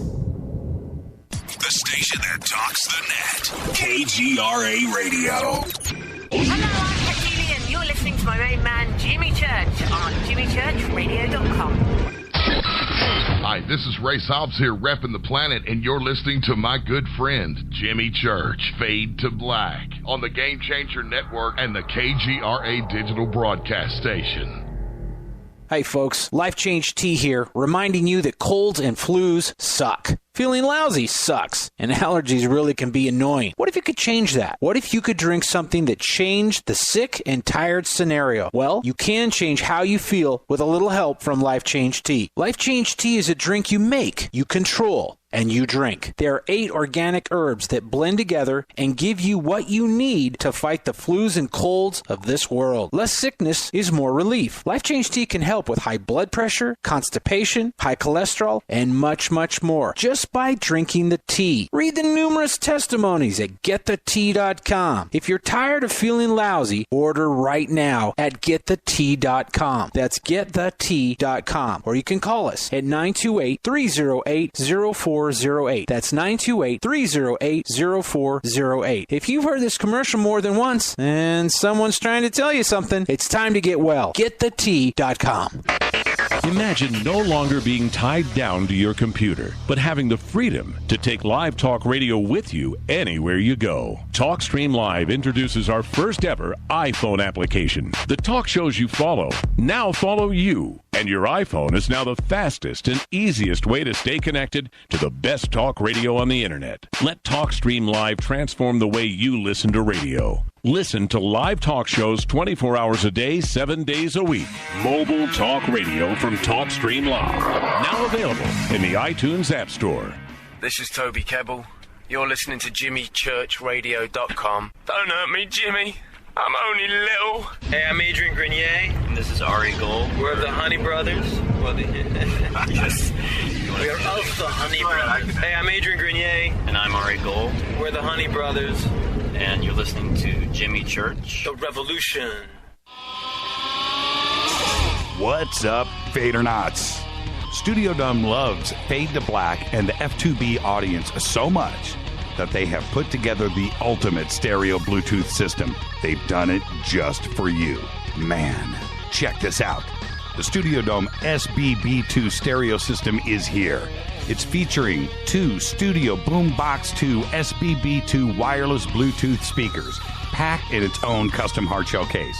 This Studio Dome system features the very latest in stereo Bluetooth technology.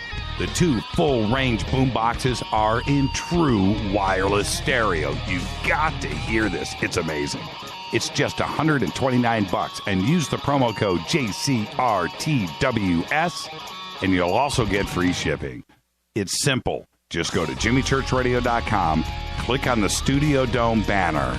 Go Beckley Teppy. This is Micah Hanks of the Gralien Report, and you're listening to Jimmy Church on Fade to Black, across the globe on the Game Changer Radio Network and the one and only KGRA Radio, The Planet.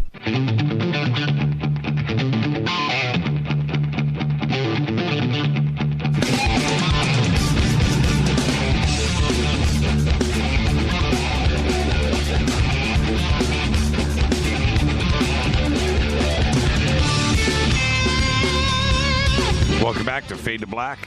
Our guest tonight, Mike Clelland, the book, The Messengers, Synchronicity, Owls, UFOs. And I wanted to ask you, Mike, really quick, are you on Twitter? I am not on Twitter. I think I have a Twitter account. I'm not sure exactly. I think I got it when I started the blog 7 years ago, and it's still there. So, well, you would flip out if you saw what Twitter was doing tonight during the show. There has been about 500 owl pictures and oh my gosh, yeah. Believe me, I know all about. Yeah, I get a lot of owl pictures. Yeah, I get a lot of owl pictures. They're all being posted right now. All right, right before the break, you talked to Jacques Vallée about. I sent him an email, and he got back to me. Actually, I sent him a paper letter, and he got back to me via email. And I said, "Hey, do you have to ask? I'm working on this book. Do you have any accounts of owls in your research?" And he said, "Yes, I have one. It's a short little account, and 2 people in a car driving down the road at night, and then right in front of them, plop, this owl falls out of the sky and lands right in the road in front of him, and it's wobbling around. It's kind of flopping around. It can't get up. It's totally disoriented and distorted and confused. And so they stop the car. They're looking at this owl, and they look up. And they didn't get out of the car. They were still in the car, but they were looking at this owl, and they look up, and there's a hovering UFO right above the road. So his sense was, and he was speculating very loosely, like just wondering, it's like, was there something within the propulsion system emanating from the UFO that affected the owl? And that's a very good question. Yeah, is there something within the UFO itself that can influence the owl? And so that, you know, that would account for some of the reports. The problem is it doesn't account for all of them, and the strangeness that then ensues within these reports. Danae just tweeted, she said, owls and crows can't stand each other. What can Mike tell us about that, if anything? I was writing about that this afternoon. Really? So yes, owls and crows, enemies of the avian kingdom. I have a woman that I'm working on an essay right now. I'm working on a follow-up book that's just owls and UFO stories. And she had a very close UFO encounter. And then she's also had some owl experiences. She's a shaman. Her name is Denise Lynn. I don't think I'm giving anything away here. She's a very famous kind of spiritual teacher. So she, in the 80s, when the book Communion came out, she was reading the book. There's a point in that book where Whitley Strieber, the author, talks about owls in conjunction with the very first night, his very first contact experience. Right. And he says there was an owl outside his window at night. And then he looked with his wife. There should have been footprints in the snow. It was wintertime on the windowsill. If that owl was on the windowsill, like he remembered, there should have been footprints there, but the snow was clean. It hadn't snowed for a few days. So that snow should have been disturbed by that owl if it was actually sitting on the windowsill. And so she reads that point in the book. She looks up, and on her windowsill is a crow, on the branch right outside the window from her kitchen. She was at the kitchen table reading. Right outside the window is a crow and owl side by side staring in at her. So the owl is a totem of transformation, and the crow is sort of the totem of looking inward. So, if you want to go down that avenue, so she got sort of a double whammy in her totem animals there. Mm-hmm. I'm not sure what that means, but they are. And I have a lot of stories also I've got a story of a guy, he's in a field, he's meditating, and he says, I want to help with the world. I want to help with the upliftment of the world. And he announces that before he sits down to meditate. So he sits down to meditate, and he closes his eyes, and he likes to meditate outside. He's in this farmer's field, opens his eyes, and he looks out in front of him, and there's this crows circling around. He doesn't understand why they're circling around. So he stands up and takes a few steps forwards. And when he does, he sees there's an owl, a snowy owl on the ground, a very beautiful owl. He's got some pictures of it, great pictures. And so, and that's very common. If an owl is like sitting in a tree, crows will harass the owl. And I think it just has to do with the owls will take nests from other birds and things like that. And I have a few accounts like that where people will see crows first and then see an owl. Before I move forward, I wanted to ask you, have you done your totem questionnaire? What? Oh my gosh, is the totem like online? Yeah. Have you done? I don't need to. I guess I could, but I guess, I would be really bummed out if it said whatever, the squirrel was my totem animal or something. So. Yeah. I did mine. I was like a lemur, something retarded. But lemurs are pretty cool, though. Come on. Rita was like a black panther. Yes, I was going to say the jaguar. Or something. Yeah, jaguar, something really cool, and I was like a titmouse. Whatever. I come to expect those kinds of things. What about death? And the associations with that. I want to move on to some other stuff, but when an owl shows up, does it signify anything that you need to be, something profound, something crazy that maybe you need to heed some warning? Well, you better pay attention. Let me put it that way. I mean, sometimes it can, you better pay attention. Yeah. So if an owl shows up, and obviously there's owls out there, right? So owls are really flying around and they're really in tree branches. And so you're going to see owls. It's not like unheard of to see an owl. So the thing I do when I see an owl, or when someone tells me an owl story, I'll say, what was going on in your life leading up to that? What happened afterwards?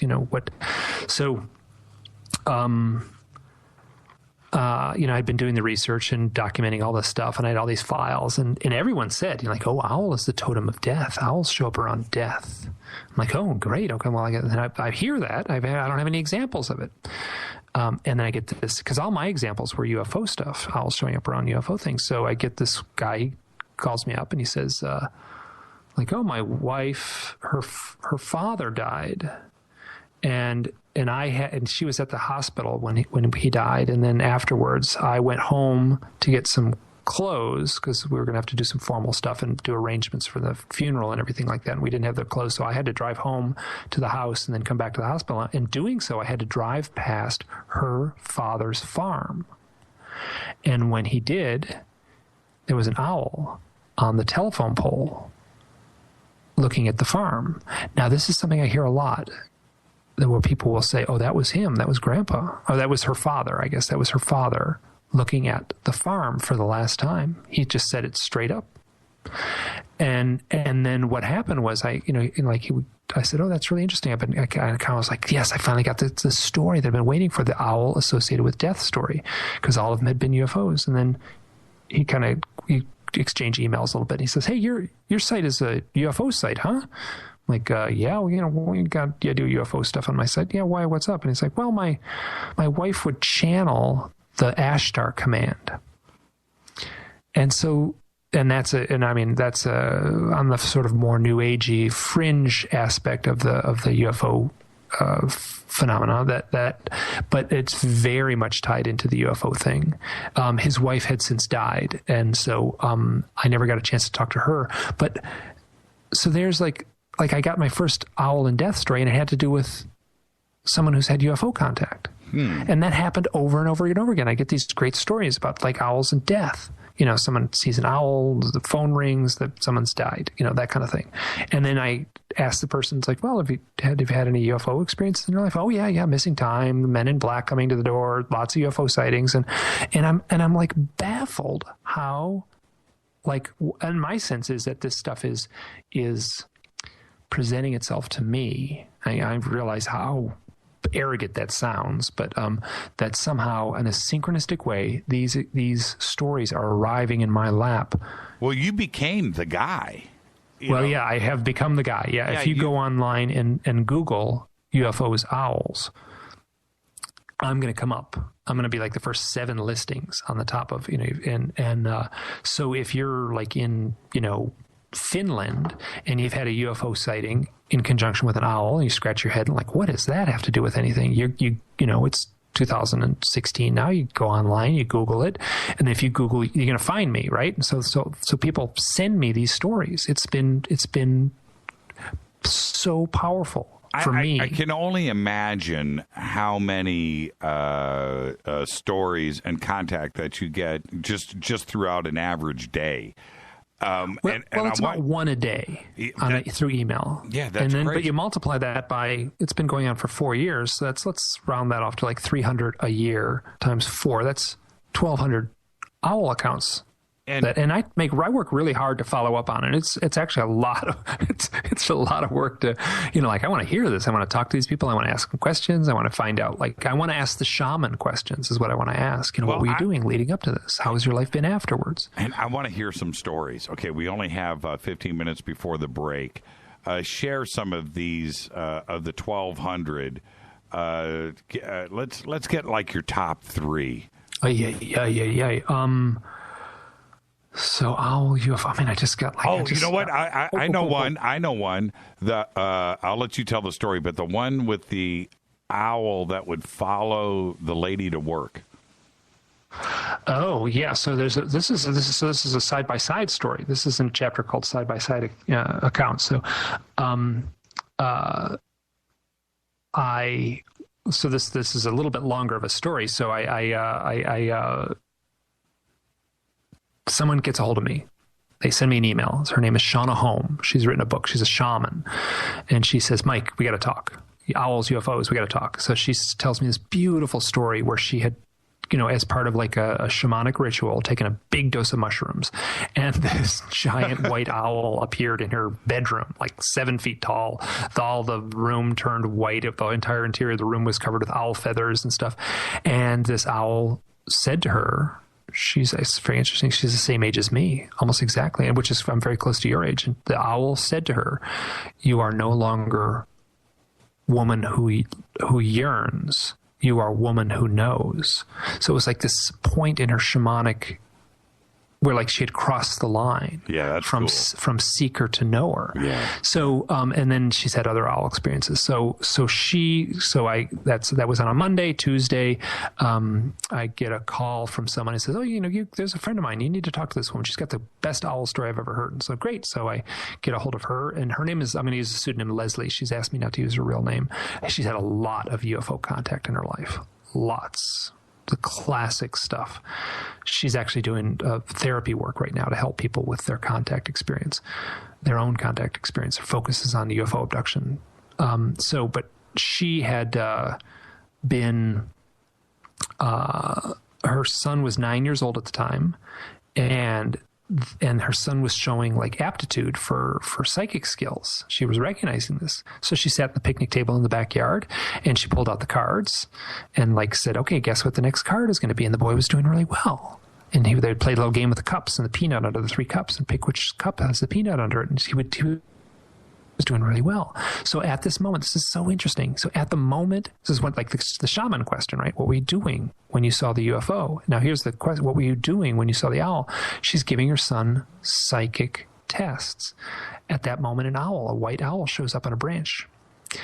And that owl hung out with him for a couple of years. I think it was the next 3 years. They would get up and they'd go to the grocery store, and the owl would fly behind the car and land in a lamppost and wait for them while they were in the grocery store. They'd come out of the grocery store, they'd come home, and the owl stayed with them. Now, this was a time where she was doing a lot of work. She wanted to become a hypnotherapist, so she left the town she was in, and she moved to another town specifically to do hypnotherapy work. And after she left, she got a phone call, and it was someone that said, there was the next door neighbor called and said, that your white owl, we found it in the backyard, it's dead.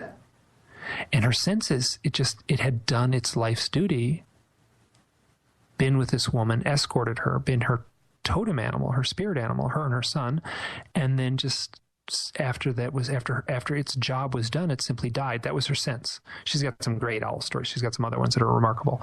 But it kind of bums me out. And did Leslie? Well, it bums me out a lot. Did Leslie maybe feel a little guilt or regret not taking the owl with her? She was well, I don't think she could say like, hop in the car to the owl. But she was devastated, very upset. Yeah, she was very clear that it was devastating for both her and her son. I don't know if guilt would have been the right word. But now, so these 2 stories, one arrives on a Monday, one arrives on a Tuesday. I've got a bunch of examples of this. Shauna and Leslie, they're both born in 1963. They were both born in Ontario. They both are now working. One is a shaman, one is a therapist, so doing a role helping people. I'm going to say this, they both have very striking eyes. They were both adopted. This is a little uncanny. So this goes beyond synchronicity and is almost like, that's like synchronicity in all capital letters, underlined, bold print. Right. So that one's an amazing story, and she has some other very powerful owl stories too. I mean, what are the odds? The odds this simply doesn't exist. It's not random. It's happening for some reason. The synchronicity is there. I mean, Richard Dolan likes to say, we've had these conversations because he was kind of like trying to make sense of my book, and he's like, it just feels like the the chess players, like the grand chessboard, like the UFO occupants are looking down at us from above, and they can see it all, and they can just manage the chess pieces any way they want. And they're basically like, let's screw with these people. Let's mess with them for a little bit. And I would say less, let's mess with them, and more, let's influence them. Yeah, you're leaning towards a really good Richard Dolan impression, and you're holding back. You're holding back. Yeah, so that's okay. Richard, he's been amazing. He's been my biggest fan, and he's been so supportive of this book. So he's the best. I'll only imitate him when I'm alone. I should be careful. So he could probably do a good imitation of me too. So I should be extra careful. So one of these days, I'm going to sit and I'm going to talk to Dolan in Dolan speak. And I'm going to force him to have a conversation. Who's also really good at it? Micah Hanks does a really good he does he does a really good Dolan. He does a great Nori too as well.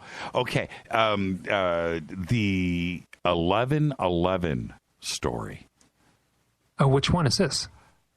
The people. This is Los Angeles Freeway. Here, I'll tell you an 11/11 story. Okay, so this is two people. Well, this is the one with the three moms dying. Oh, okay. That one's okay. So one of those moms is my mom. Yeah. Yes, yes. Well, I wanted you to tell the story. I didn't want to. Okay. So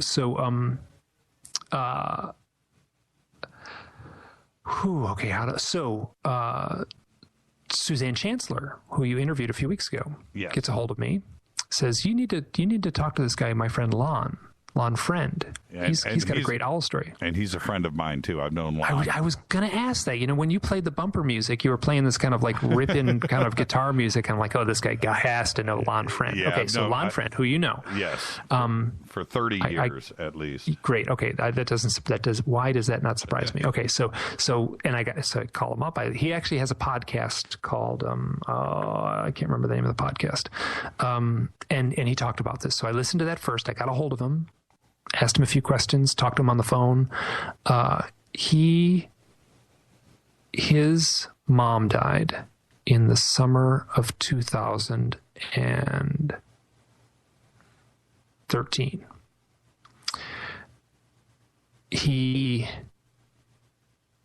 And she was in California, and the night she died, he was at his house, and there was an owl out the window hooting. Then his mom's sister was named Jill. She died 11 days after his mother. And then she was actually born 11 years before his mother, but died 11 days after his mother. So two sisters. So he's in touch with, that's, her, I guess it was his cousin. His cousin Jill. That's his cousin's name. The mother is Jill's mother that died. So he's in touch with her. Now, it took me a little while. Like, I just wrote these numbers down on a piece of paper and 11 days apart. And then I looked at the numbers and I'm like, my mom died 11 days before. I have a very powerful owl story that's connected with that. Now, I didn't see an owl. Someone told me their story at just the perfect moment. So 11 days, my mom dies. 11 days later, Lon Friend's mom dies. 11 days later, the sister of Lon Friend's mother dies. I think I said that right. So 11. That number, that very tidy number, shows up all throughout UFO literature, as well as anyone prone to synchronicities or on, let's say, a spiritual path would get the number 1111. Now, the follow-up to this story is Lon's cousin, Jill. Lon lives in California. Jill lives in Florida. Jill is talking to, this is after her mother has died. She's talking to a friend on the phone and says, I'm grieving. I need a sign. And the friend says, don't worry, a sign will come.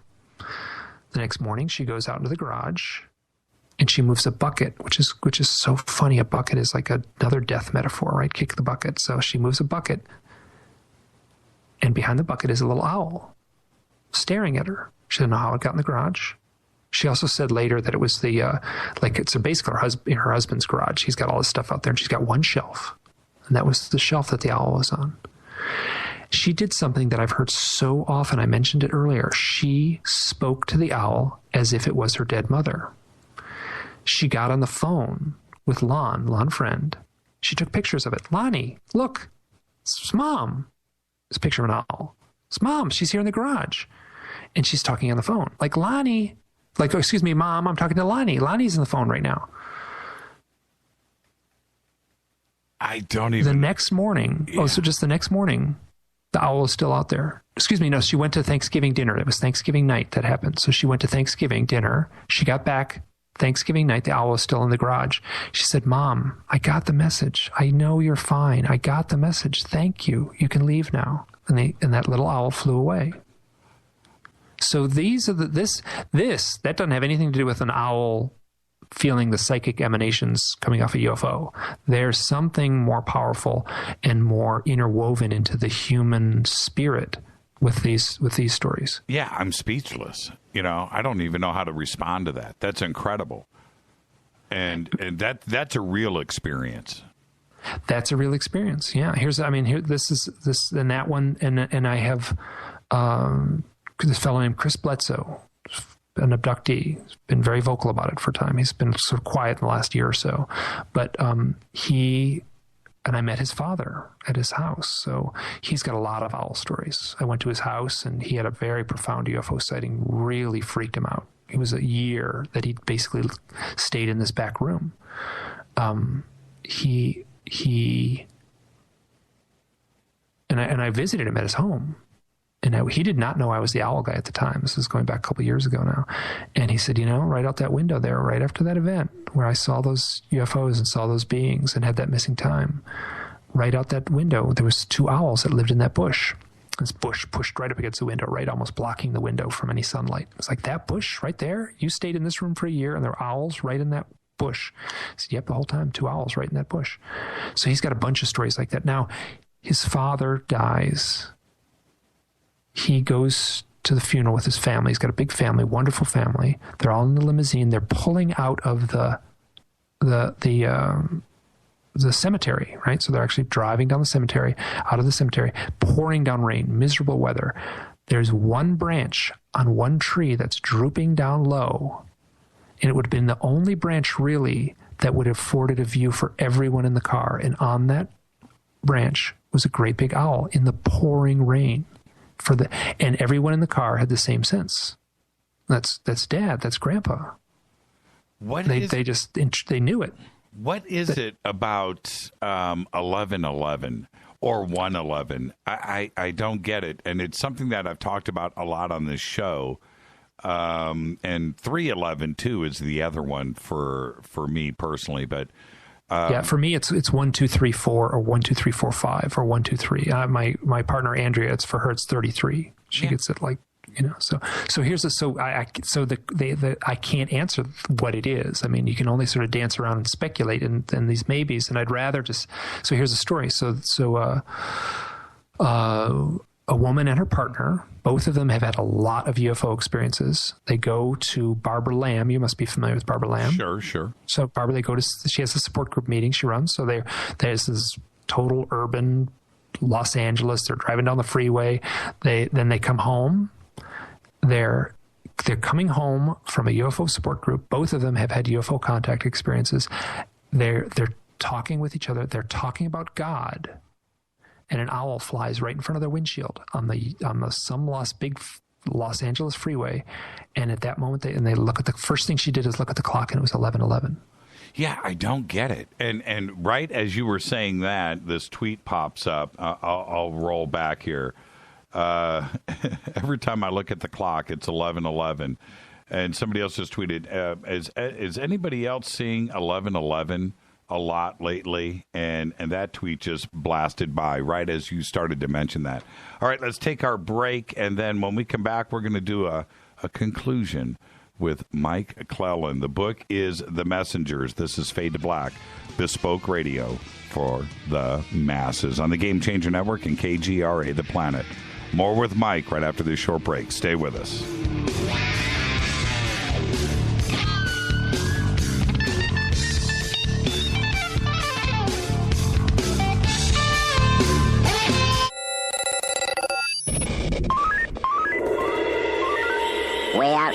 We listen to Jimmy Church. You're listening to Fade to Black. Always on the edge of the hottest alternative talk. Jimmy Church with Fade to Black. KGRARadio.com. ¿Qué tal, mis amigos? Yo soy Mario Carson, el tiburón, y los invito para que escuchen a mi buen amigo Jimmy Church Radio. ¡Claro que sí! Not being able to fall asleep is so frustrating. The tossing, the turning, the adjustment of pillows and blankets. Ugh! Eventually you just decide to get up and start your day really early. It doesn't have to be this way though. Power Sleep is an all-natural non-prescription formula that will help you sleep like a baby. It contains neurotransmitter nutrients that promote the production of serotonin, which is responsible for feelings of well-being. Power Sleep is easy to digest and absorb and is made in a base of active probiotics. Don't miss another night of sleep. Order your Power Sleep at EnergyWave.com or call 800-TURTLE-5. Add Power Vites to your cart while you're browsing. Perfect for Monday mornings. They're a complete multivitamin and mineral formula that will give you the energy you need to get through your day. Nourish your immune system and feel great. Get all the info and place your order at EnergyWave.com. Enter code word SLEEP to get free shipping. These statements have not been evaluated by the Food and Drug Administration. This product is not intended to diagnose, treat, cure, or prevent any disease. Did you ever turn to your radio for your favorite talk show to find that it's been preempted for this? In the air to deep right center. Back goes Lewis to the wall, and it's all here! Or this? And I'm ashamed of you, Hillary, for voting for it. Do you have a favorite talk radio program that's not available in your city? Just go to TalkStreamLive.com for links to the best streaming talk radio shows. At TalkStream Live, you will find live talk shows 24 hours a day, 7 days a week. All your favorites are here. With such a large selection, you will also discover some new favorites. On the go and still want to listen? With the mobile smartphone, simply type TalkStream Live on your internet browser. Now you can take internet radio with you. You will also find hundreds of music, news, and sports streams. Best of all, the TalkStream Live directory is free and there's never a login required. Remember TalkStreamLive.com, the fastest route between you and your favorite talk radio show. You are listening to Fade to Black with Jimmy Church on the Game Changer Network. Oi, oi, I'm Reese Evans. You're listening to Jimmy Church. This is Revolution. The revolution will not be televised. The revolution is on radio. Ciao.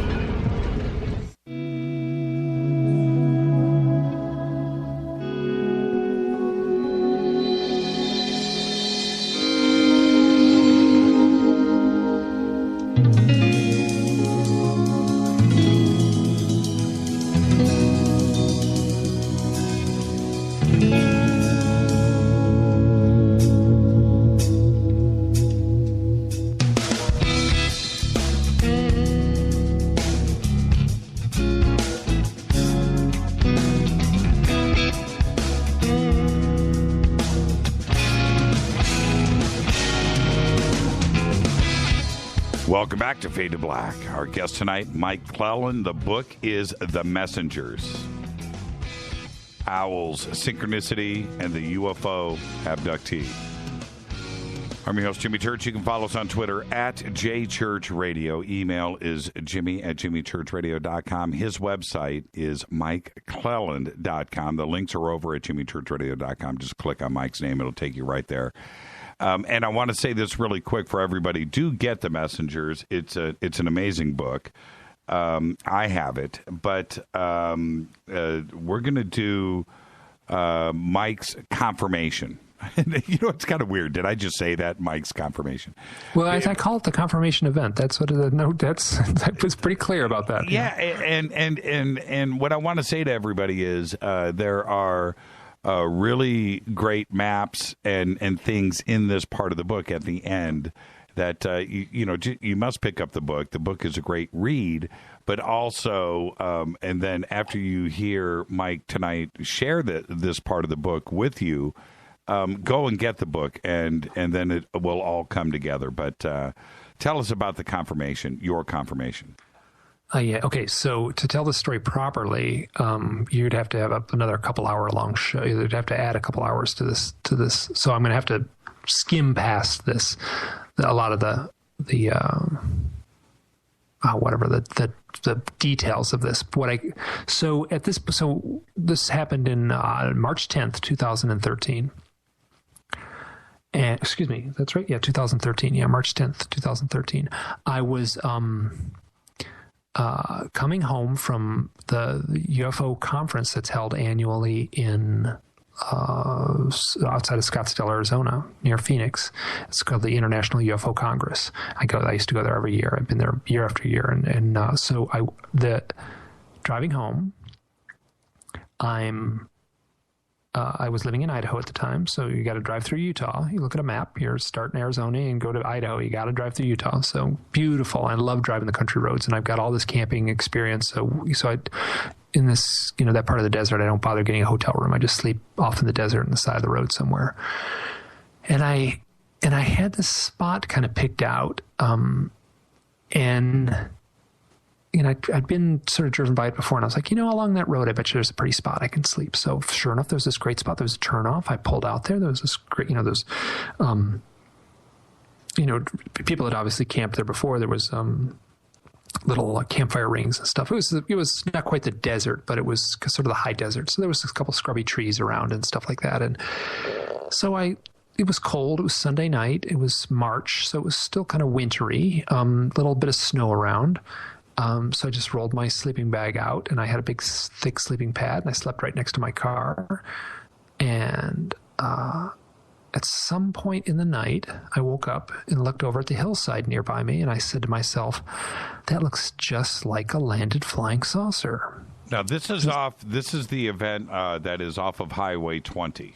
Correct. Highway 20. Oh, you got the map. Okay, just butt in. If you need to clarify anything, just butt in. So you're looking at the map here. So yes, well, exactly. I also just read it. So, but I'm trying to picture it in my mind's eye for everybody else. Okay, go ahead.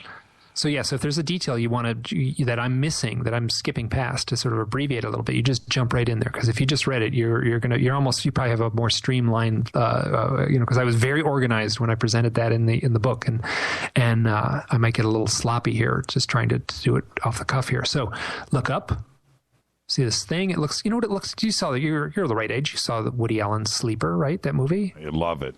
Remember the house, the funny round house on the top of the hill? Sure do. Like I was like looking up, like that's kind of like that house in Sleeper, this funny round house. Somebody built a big house up there. You know what I did? I actually laid there and I thought to myself, like, I'm like kind of groovy, like I got this UFO thing, and I'm kind of like, like if this was a UFO, like I would have like this psychic mojo that I would know it, right? So I just laid there and kind of meditated, looking at this thing. Nothing. Felt nothing. It's like, okay, well, it's not a UFO. So I rolled over and went back to sleep. Well, and the illustration that you have in the books, I'll kind of describe this to everybody. It's looking up the hill, and you see the round front of something with some lights on it up on the crest of the hill. That's the best way to look at it. And it's at night. You've got stars there. But so try to picture that in your mind's eye. You don't know if it's a house or a flying saucer. It's just the front half of a round object with lights on it. And it's funny because there was one light off to the side, right? So if you look at the illustration, I just opened the book. There's one light off to the side a little bit, and that wasn't initially there, right? So I rolled over later. I woke up and I rolled over. And I looked up, and there was a new light that was off to the side, and my thought was like, oh, they turned the lawn light on, right? You have like a little light out in your lawn, when you're by your driveway. And it's like, oh, they flipped the lawn light on. So that's what I thought that was. So the second time I wake up, there's this coyote howling, and I mean like right near my head. And like, it was really, I've spent a lot of time out west. I've seen a lot of coyotes. I'm not really intimidated by a coyote who's small. It was, they're little. And so this thing's howling. I've heard a lot of coyotes over the decades. And this thing, I've never heard anything. It felt like I could have taken a little dog biscuit and tossed it underhand out of the sleeping bag. And the coyote could have caught it in its mouth. I never saw it. So I went back to sleep. That thing was still up there. So it's like it's not like it's like some UFO thing that I saw like at a brief glimpse. I laid there. You kind of sleeping outside, you kind of drift in and out of sleep, and you can look around, and it's real pretty. And so I laid there and looked at this thing probably collectively an hour. So I woke up another time, and there was a light right near me, right on the other side of the bushes from me. And my first thought was like, oh, a car pulled in, you know? So I sat up. I actually sat up in my sleeping bag, and I couldn't, it didn't seem like a car headlights. It wasn't someone with a flashlight. It wasn't like a car was parked there in their dome. You know, the dome thing inside the cab would have been lit up. It's an odd light on the other side of the bushes. So I rolled over, looked up at the structure. I called it the structure, the round structure up on the hill, still there. Now I wake up the next morning, and I have to drive home, right? So it's road trip, long drive. I get up, it's dark, it's great, no problem. I felt rested, hopped in the car and drove off. Now it's weird. I don't actually remember looking up at the hill that morning. So it was dark. It must have been about 5 o'clock in the morning. It was interesting because that was the night of the time change. So my clock was off by an hour. And I was like, I went to the gas station and they told me what time it is. Like, what? It doesn't make sense. It's off. So, and I found out later that was the morning of the time change, that Sunday morning. So, so I get home to my house in Idaho about a little after lunchtime, and that's when I drew the picture. So I drew the picture, and I posted the thing online. Said, "Here's this weird thing happened. You know, I saw this round structure. Isn't that weird? You know, I kind of knew, but still, it didn't mean much to me." The number sequence thing we were talking about, 1, 2, 3, 4. That was the number of the time post of the thing that when I posted that blog post with the illustration that you were looking at just there. Later on that afternoon, after posting the thing, I'm standing. I know right where I was standing in my right next to my desk. I have this momentary psychic flash, this knowing. It felt like a single slide, you know, chink, and you know, like just was in my field of vision.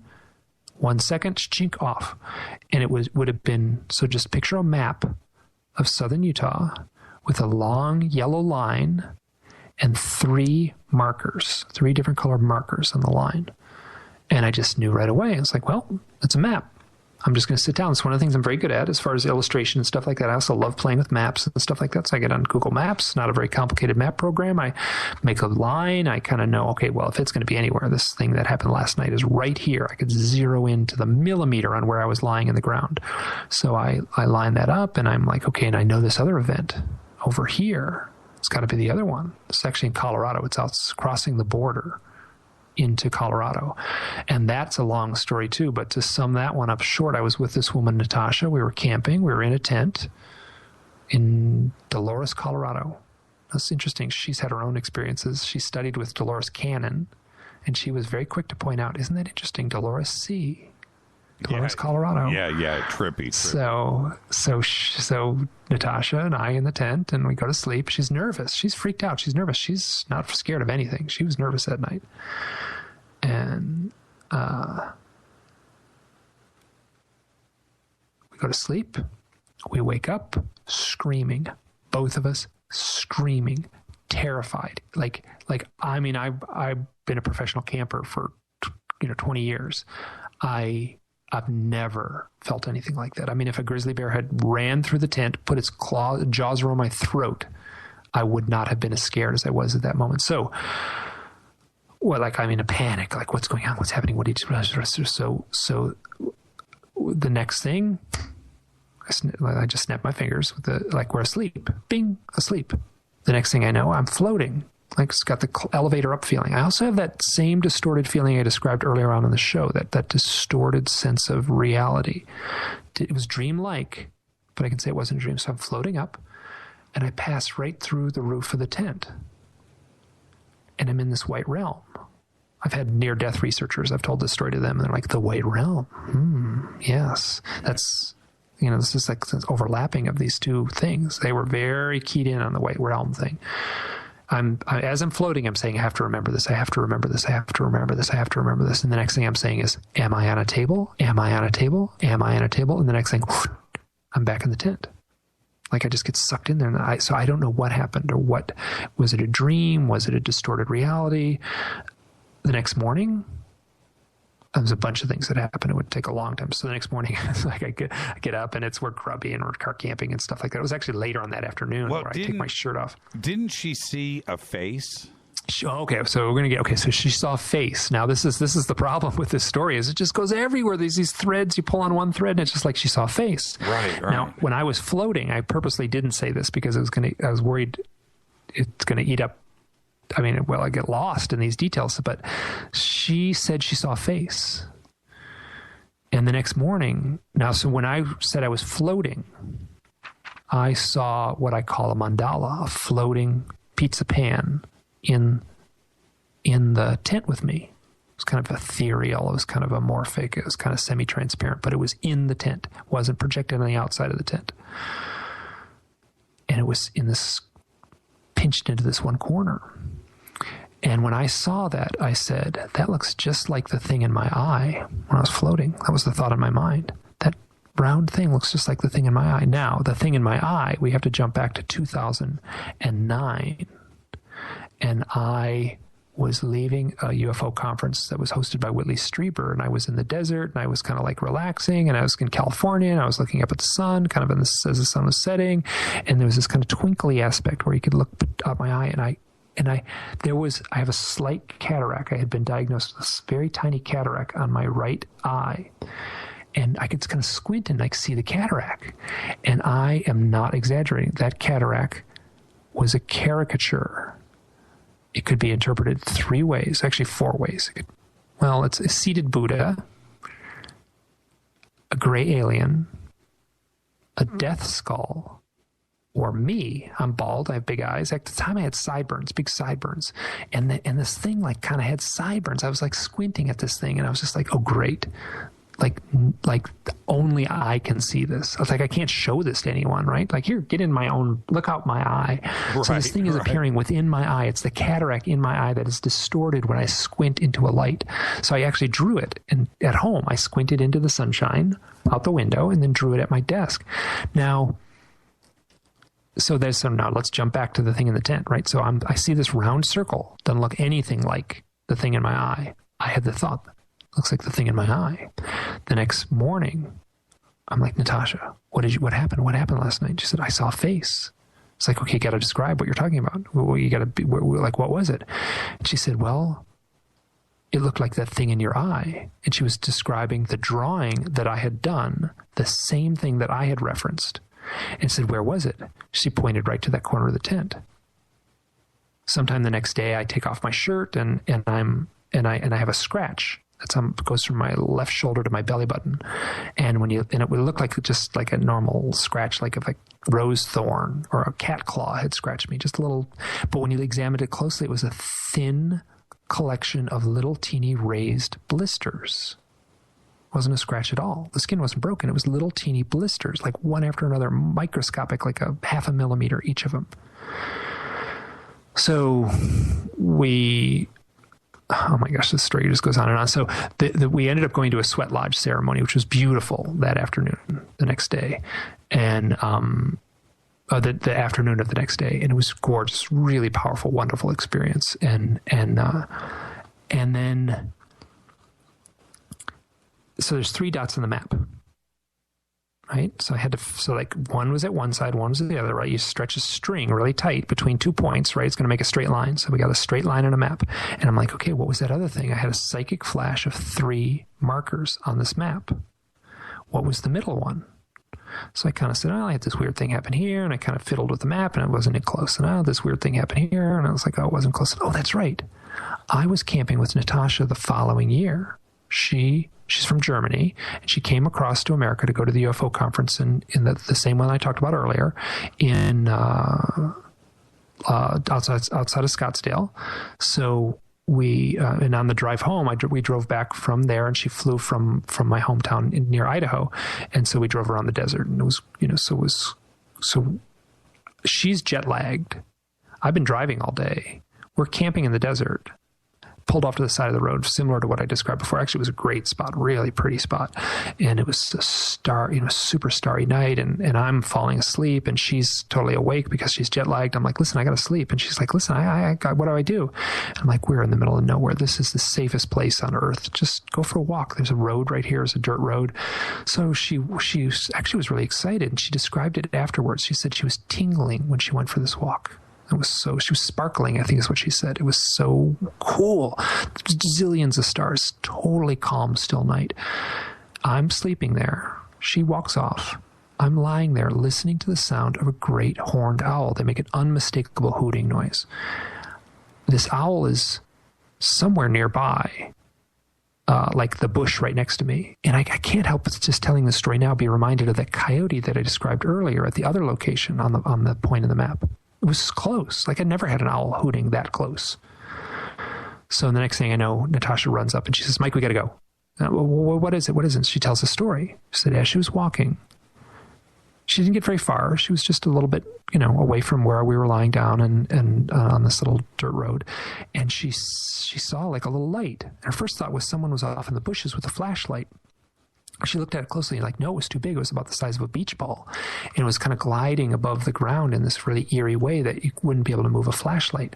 And then all of a sudden this beach ball sized orb, glowing white orb, just goes and explodes and disappears and flashes.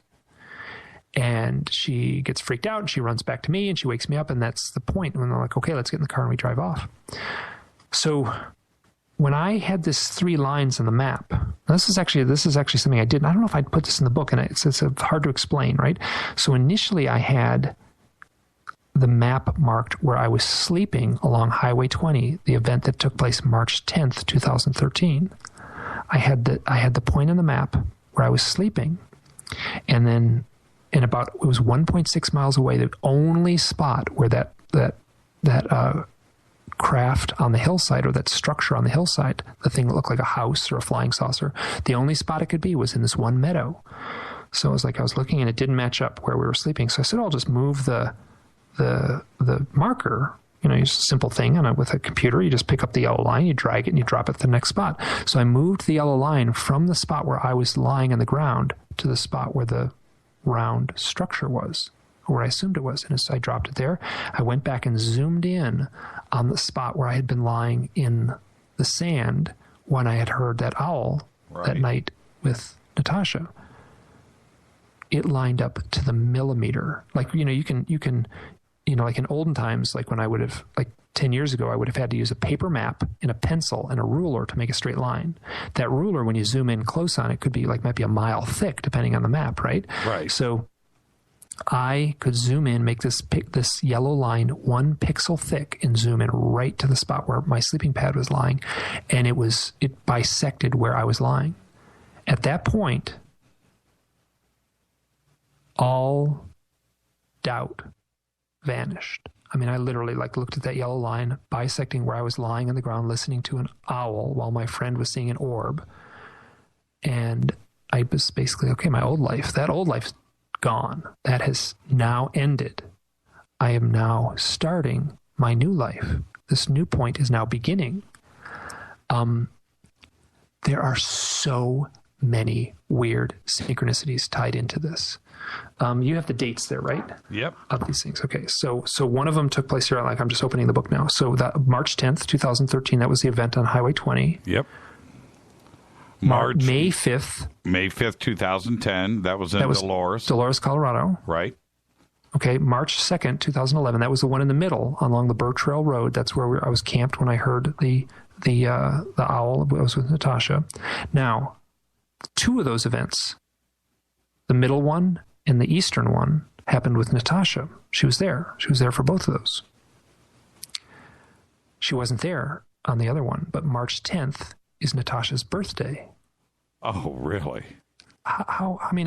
So there are so many synchronicities tied into this, and it is like the web. And I mean, to tell the story properly, and if I wanted to give you every weird little detail, it would take. It would just go on and on and on, and it would never end.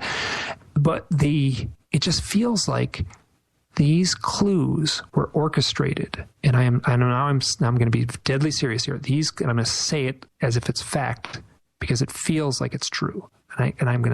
These clues were set in my path for a very specific reason. I mean, first of all, this event could only take place for me, in a way, right? Because I'm the guy who sleeps outside under the stars, right?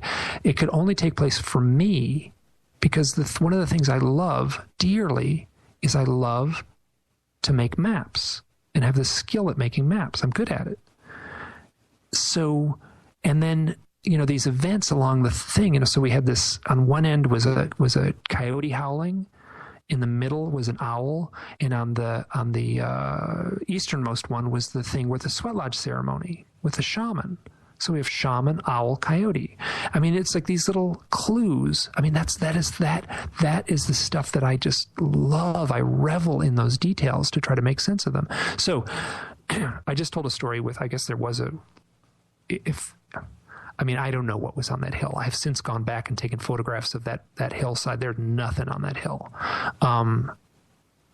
And I'm looking at the map, and with the 3 points on it, and obviously for this to happen, it's just like what you are trying to say here. What I want to say this for the audience: if you are going analog and you've got a pencil and you're approximating these points, you could be off by, like you just said, a mile, hundreds of yards, right? But it's still a guesstimate. But when you're dealing with a computer and you're dealing with Google Maps and GPS and stuff, and you lay these points out and they are exact into a straight line, I don't know how many.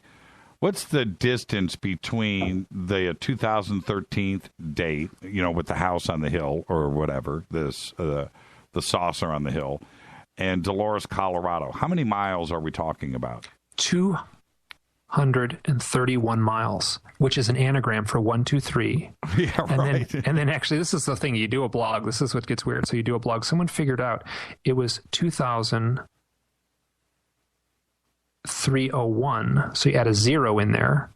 That's how many days it was from the first event to the last event. So, that's bizarre. Isn't that weird? Yeah, all these events took place on the new moon. Yeah, so you look at the calendar; all of them took place on the new moon. I mean, it just. And for that to be a straight line like that, over 200 and some odd miles, 231, yeah, that's crazy. It is. So basically what happened is my definition of reality, the definition that I had lived with when I was 2013, I was 51 years old. So for 50 years, half a century, I had lived with the definition of reality, right? You go to junior high school, you go to physics class, your mom and dad tell you things, how reality works. That ended. That crumbled. That's gone. I no longer have that definition. I have a richer, more complex, more mysterious, much more challenging idea of what reality is. My old sense of reality is gone. I'm now wrestling with this new one, and this book is nearly 400 pages where I try to make sense of this new reality that has presented itself to me. We're gonna take a break, and then I want you to hang on and do a little bit of overtime, because I want to talk about the last illustration in the book, which is I'll tell you the title of it so you know exactly what I'm. I know just what you're talking about. I'm very clear. Yeah, I know right where you're going. Okay, I want to talk about that, and I want you to describe to the audience what is in this illustration and exactly what is going on. And then I've got a couple of follow-up questions, and we'll do that right after the break. So let's do that. I wanted to take calls tonight. You know what's great, Mike, when we don't take calls. In other words, I spaced it. That's how good of a show and conversation this was tonight. Totally blew. I totally forgot, and that is the sign of a really good night. Let's take our last break here. Our guest tonight is Mike Clelland. The book is The Messengers. And we're going to talk about this last illustration in the book. It's an interesting one right after the break. I'm your host, Jimmy Church. Follow me on Twitter, @JChurchRadio. Email is jimmy@jimmychurchradio.com. It's Fade to Black on the Game Changer Network and KGRA, The Planet. We'll be right back.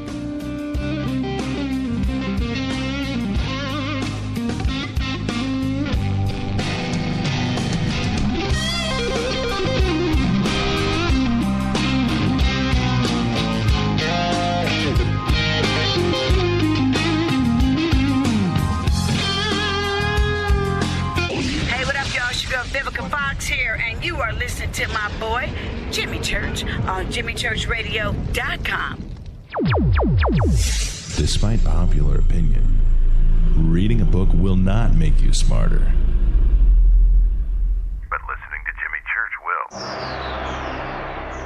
Angioprim can clean blocked arteries and improve blood flow in all parts of your body. Angioprim is liquid oral chelation. It's not new science. 50 years of research has gone into chelation, and now there's Angioprim. Easy, simple, liquid oral chelation. You take it with juice before breakfast and forget about it. Angioprim works fast, unlike old-fashioned chelation that takes hours. The first thing Angioprim users say is they have more energy, more strength, more endurance. Increased circulation and blood flow will make all your body parts work better. Log on now at angioprim.com to get more information on how you can get started and start feeling better and doing more. Lots more. Talk to a trained Angioprim consultant or go to angioprim.com for help. Call Angioprim toll-free at 877-882-7221. That's Angioprim at 877-882-7221. Get the facts about Angioprim. Begin living the life you want, doing the things you used to do again with Angioprim.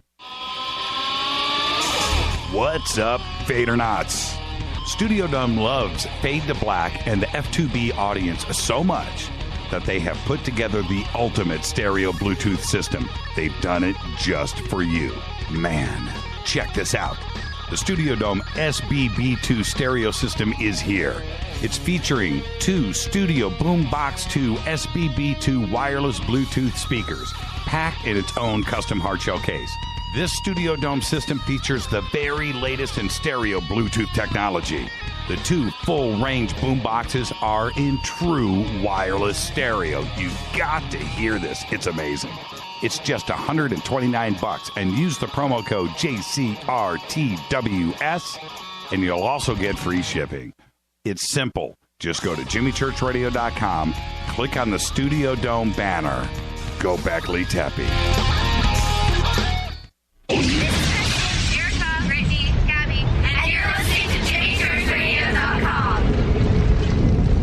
It's not a lifestyle we chose. We were born this way. KGRAradio.com.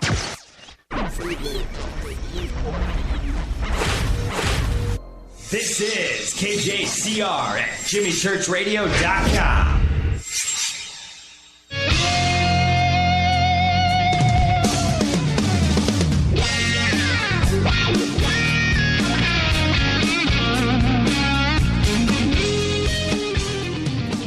Welcome back to Fade to Black. It's my favorite kind of show right here. Our guest tonight, Mike Cleland. The book is The Messengers. His website, MikeCleland.com. You can just go to JimmyChurchRadio.com. Just click on Mike's name right there. Mike, where I was going right before the break is I wanted to ask if you've ever had, any eyeball to eyeball, direct contact. And I went, wait a minute. He's got that illustration in the back of the book. There's got to be a story behind this. And so before before you get to that illustration, are you familiar with Kyle Odom and his story and what just happened? He was in Coeur d'Alene, Idaho. How close were you to Coeur d'Alene? Where I was living, about as far away as you could be and still be in the same state. Yeah. Okay, it's that far away. Okay. Yeah, I was all the way on the eastern border of the state, and Coeur d'Alene is I was almost in Wyoming, and Coeur d'Alene is almost in Oregon. So. Okay, well, he was the guy last week that was arrested outside of the White House throwing USB drives. Oh, yes, that's right. Yes, exactly, yeah. Right. And his story about, the Martians overtaking Earth and the reptilians and his experience and his manifesto. Anyway, Idaho, that's all. And Idaho's very nice. There's lots of very nice places in Idaho. It's kind of I don't want to give the secret away because it's a nice place. Don't let that guy spoil it. Yeah, so. He's got an incredible story, one that I don't think we'll ever hear the truth behind it. He's he's going to be in a mental institution for the rest of his life. So that, you know what I mean? You get arrested outside of the White House, throwing stuff over the fence, and you've just shot a pastor at a church. Pretty much. Yeah. It's pretty bad. It's pretty bad. Yeah. I mean, I've followed it only peripherally. It's a very weird story. Yeah, read his manifesto and get back to me. It's pretty trippy. Okay, so let's get to the that last illustration. Describe that to everybody. What's going on? So let me lead into this. So the I guess it would have been probably a year after. I think I got the date in the book there. It was probably in the autumn of 2014. This is actually, so about over a year after the event, what I call the confirmation event, which is March 10th, 2013. I almost never meditate. This is interesting. So I get a meditation tape.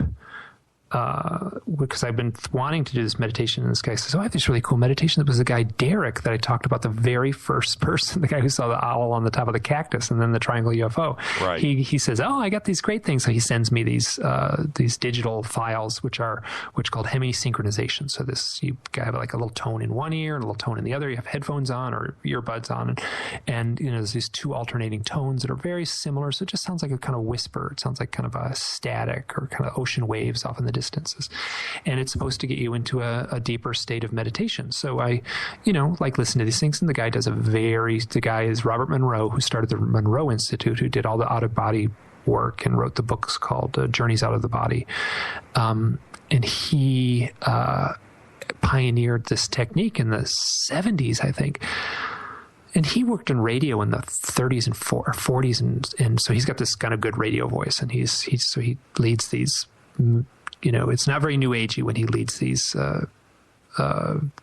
meditation things. So he's kind of, and I'd listen to a handful, and it's kind of lots of long pauses and just pleasant noise. And I was, I hardly ever meditate. So I have this little stool I sit on. I sit in the middle of my living room. And then at one point in this thing, I had no idea it was coming. It was like 18 different half-hour-long guided meditations, and one of them he says, and now, with this good radio voice, he says, and now take the fingertips of your right hand and prepare to touch your forehead. When you do, what has been plaguing you, what has been bothering you, will reveal itself. Now, touch your fingers to your forehead. So I'm like totally calm in this super pleasant, state. And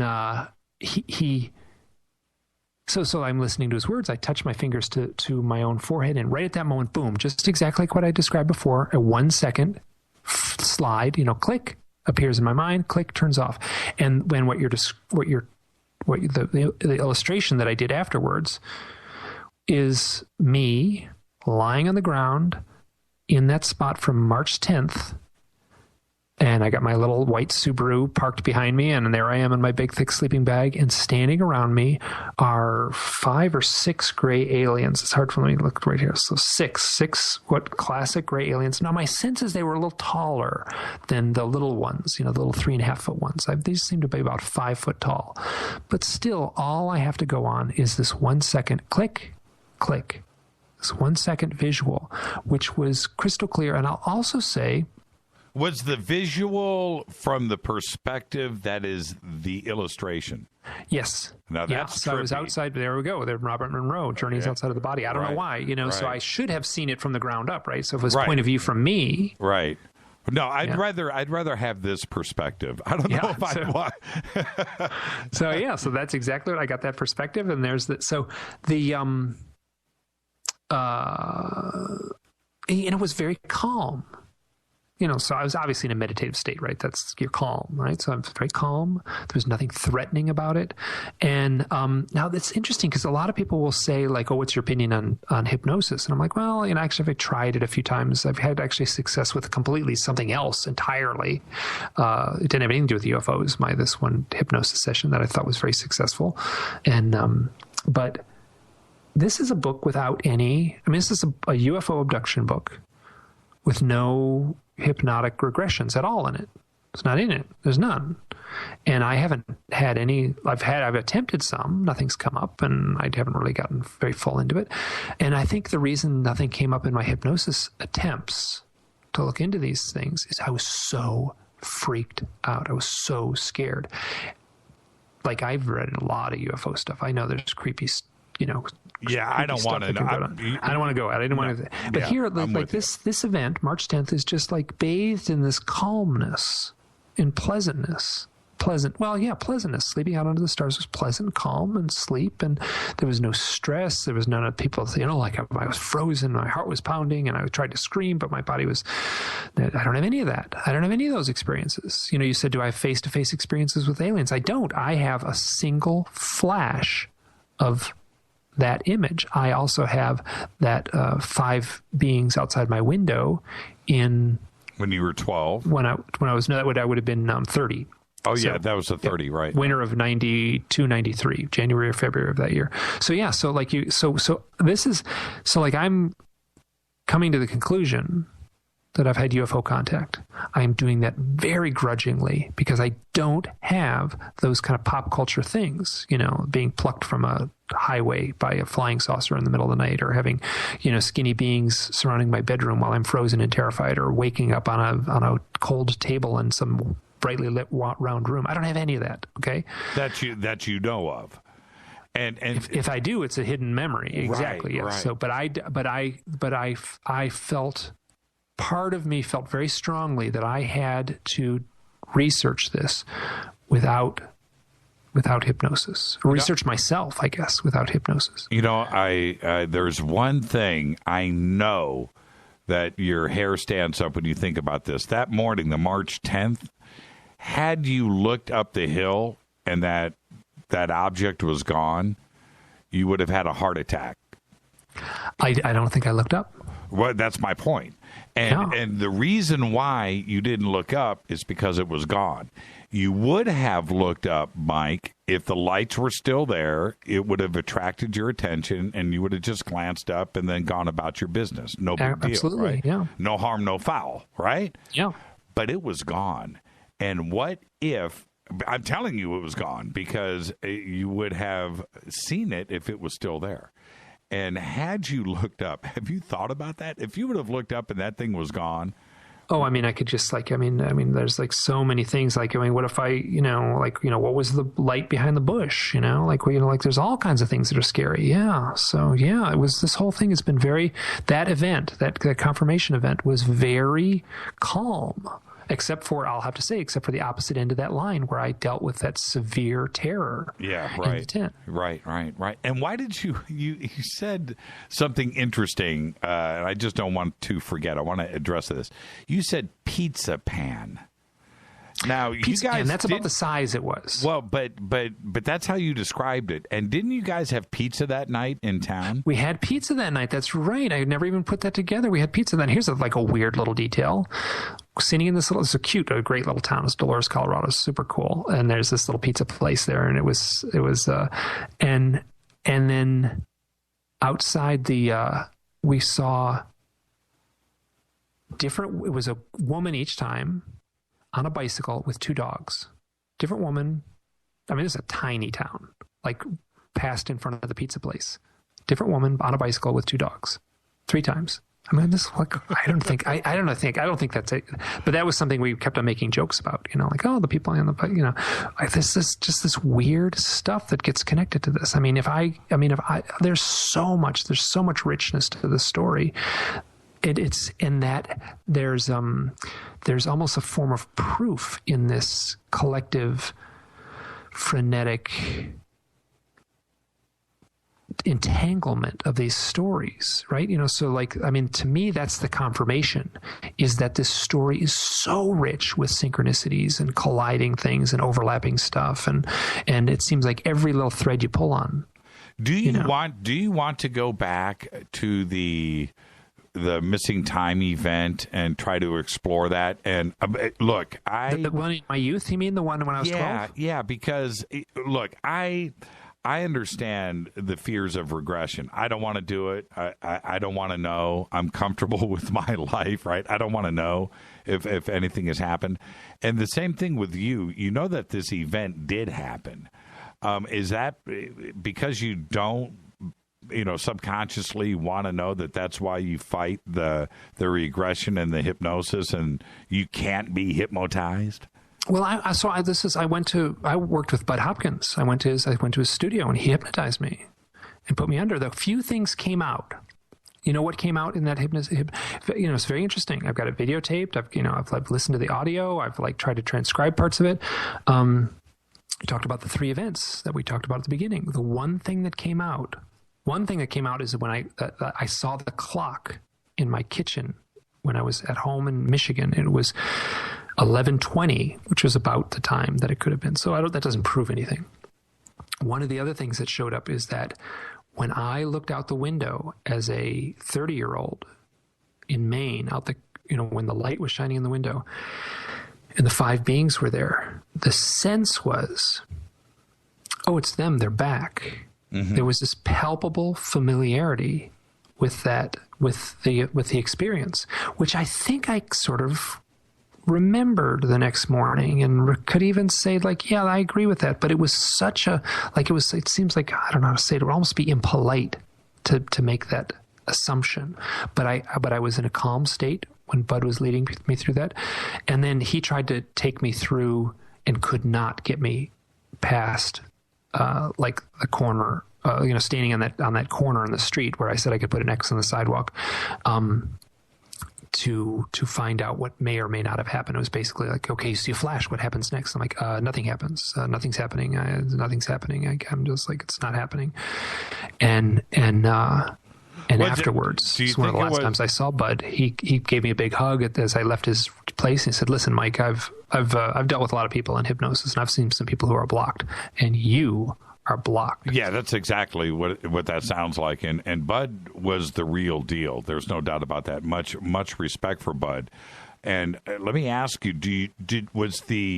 was the session itself, was it deep? Do you remember the session? Actually I do. I remember it pretty well, so when you go back and listen to it, it was like, oh, that's right. I remember saying all that stuff, and it was interesting, so it was very lucid, very clear, very calm. I don't think it wasn't like, it seemed like it went quick while I was laying on the couch, and then took a long time when I listened to it later.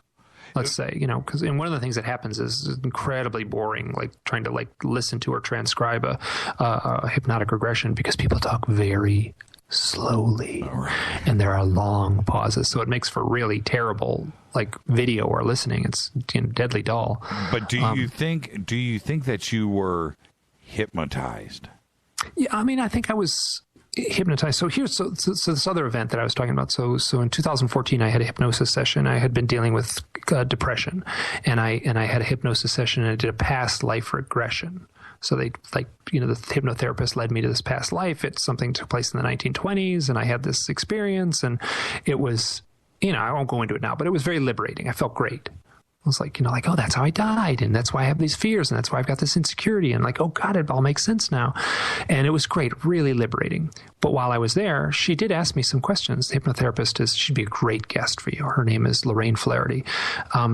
She asked some questions okay, now that we're here, what about this UFO stuff? What do you think of it? And it's well, why are they here? And here I was God, then I can say, dang straight, man, I was totally under. I was completely in a hypnotic state. And I was saying, it's real. What would you say to yourself? Now that we can ask this question, and said, it's real. This is real. And she'd ask, why are they here? And my response was, because it's important. I don't know quite what to, and it's important. Whatever they're doing, whatever their agenda is somehow important. And that was as much that as came out really there. But I just thought that was so striking that I just, without skipping a beat, why are they here? It's important. I want to thank you for coming on tonight. I just had one of the most amazing conversations that I've had in a long time. And the book is absolutely amazing. And so I want to get you to hang on, and because I'm going to talk to you after the show. I'm going to get some stuff out of the way, but just stay right there. Mike Cleland, everybody, and his website is MikeCleland.com. Are you speaking anywhere? What are you doing right now? What am I doing right now? I'm working on a follow-up book, which is longer stories, exactly what I was describing there before, where there's these longer stories that have this kind of, that's something, they're so tangled up that there's sort of a proof in that tangling. So I'm writing very complicated stories and trying to untangle them. That should be out within a few months. It's coming along nicely. I don't have any plans to speak at conferences. I love speaking at conferences. It's fun. So if any conference organizers out there, I'm easy to get a hold of. So at this point, I'm just working on a follow-up book, and I'm trying to promote this, and I'm proud of it. I really am proud of this book. Unbelievable. And I kind of want to wrap up with this last question. Now that you've compiled this information and the book is out and you've got years of research and experience and contact with other experiencers and contactees, and it's all now in front of you, what is the conclusion now that you have come to? When it comes to the synchronicities and owls and UFO abduction and contact? Oh, God, I wish I had an easy answer for this. I'm supposed, like, you put out a book, right? You should have these little soundbite answers for these things. I don't. That's a very challenging question to try to sum up. I can say that the experience has, like, leading up to this book, I was really tense, really freaked out, really rattled, gritting my teeth, wasn't at peace. Completing the book, I feel much more peaceful inside. I don't have any answers to what it might mean. If the owl is a symbol, I think that's in the first sentence of the book. The owl is a symbol, it's symbolic. For me, it's got a couple of different meanings. One is the alarm clock, which is like, it is there saying, wake up. The other one would be, it's almost a symbol of transformation. And this sounds very new age, very love and light, but I've talked to so many people who've had these experiences with owls and UFOs, or with UFOs, or with synchronicities. And there's a transformational quality about the impact that these can have. You can be changed by a UFO experience, especially the kind of direct contact that we call UFO abduction. Anyone who has that is going to be changed, and my hope is that the change is for the better. There's traumatizing experiences for some folks, but I've met a lot of people, and these are wonderful people who've come through the other side of these traumatic experiences with something to offer. Earlier on, I said that these two women are both Leslie and Shauna are both working as healers, both working as therapists. This is interwoven into this experience, and I don't understand why, but all I can do is report what I'm finding. I'll speculate a little bit on what it might mean, but I think that stories speak for themselves. There was, I can't believe I spaced this. Okay. All right. Screw the news, everybody. There was some other stuff I wanted to report. Okay. I've got a couple of other questions that I've got to get in here really quick. First is Chris, Christy, Christine, Christopher. Yeah, Chris. Yeah, I can't believe I spaced that. Yeah, well, so Christian. Yeah, there's actually people named Christian who've had these experiences. Yeah. So Christopher Bledsoe's son had an experience. Christopher Bledsoe Jr. Your first camping trip, Christine. Kristen, yeah. Yeah, Kristen. Yeah. So okay. I could speculate. I could make up stuff, right? I could dance around it. I could fill up. I could sit at the keyboard and just type what it might mean. I don't know what it means. All I can say is that the first 5 letters of Christopher is Christ, and there is no more there's no heavier mythological word in Western society than Christ. So why is that showing up? It's wildly disproportionate. I mean, people just like, I can't even put it into, like, I've got so many Christophers that are getting hold of me, telling me these stories. I don't have an answer. All I can do is say that it's there. It's showing up in the database. And with I mean, you have to look at it mythologically, symbolically. You have to. I mean, at some point, you just have to, just back up and go, okay, wait a minute. There's something here. I mean, you can't ignore. I don't want to call it data, but that's exactly what it is. And when it comes at you, you should compile that number. The thing is, now it's tricky, right? Because people are seeking me out. I'm not really seeking them out. They're finding me. This is out there. So it would be difficult, to actually get a number, because I don't have a spreadsheet like every single person, that has contacted me. It would be hard to find a number, but it's disproportionate. And a lot more Christopher is not that popular of a name, unlike James or John or Mike, right? Though those are far outnumbered. Now, just like the Christopher, Kristen, Christine connection, there's also in your database the owl connection. Does it happen more before the experience or after the experience? Well, it depends on what you want to call the owl thing. I mean, I've had people I think it's very valid when people say oh God, I had this experience and then, I fell asleep on. Oh, I just lost you. I lost you at the very end of the show. Oh, sure enough. Oh, no. Right at the end of the show. Mike, are you still there? No, we've lost him. Right at the end of the show. Can you believe that? All right. Well, that's it. I got 60 seconds left before I got to go to commercial. Unbelievable to run to the end of the show. Unbelievable. Can you believe it? That is crazy. All right. Where was I? I wanted to share this. Okay, I got enough time to get this in. The numbers are mind-boggling when it comes to the Panama Papers. And the numbers are mind-boggling with this. 11.5 million documents in total, comprising 4.8 million emails, 2.1 million PDFs, 1.1 million images, and 320,000 text files. The size of the Panama Papers leak at 2.6 terabytes of data eclipses any previous leak by any whistleblower. To put it into context, listen to me. The amount of data in the Panama Papers leaks was 2,000 times the amount in the WikiLeaks State Department cables back in 2010. Now, enter the little-known Australian company, Nuix. Nuix platform is so powerful that given the right amount of hardware, it could have churned through all of those documents in just 1.5 days.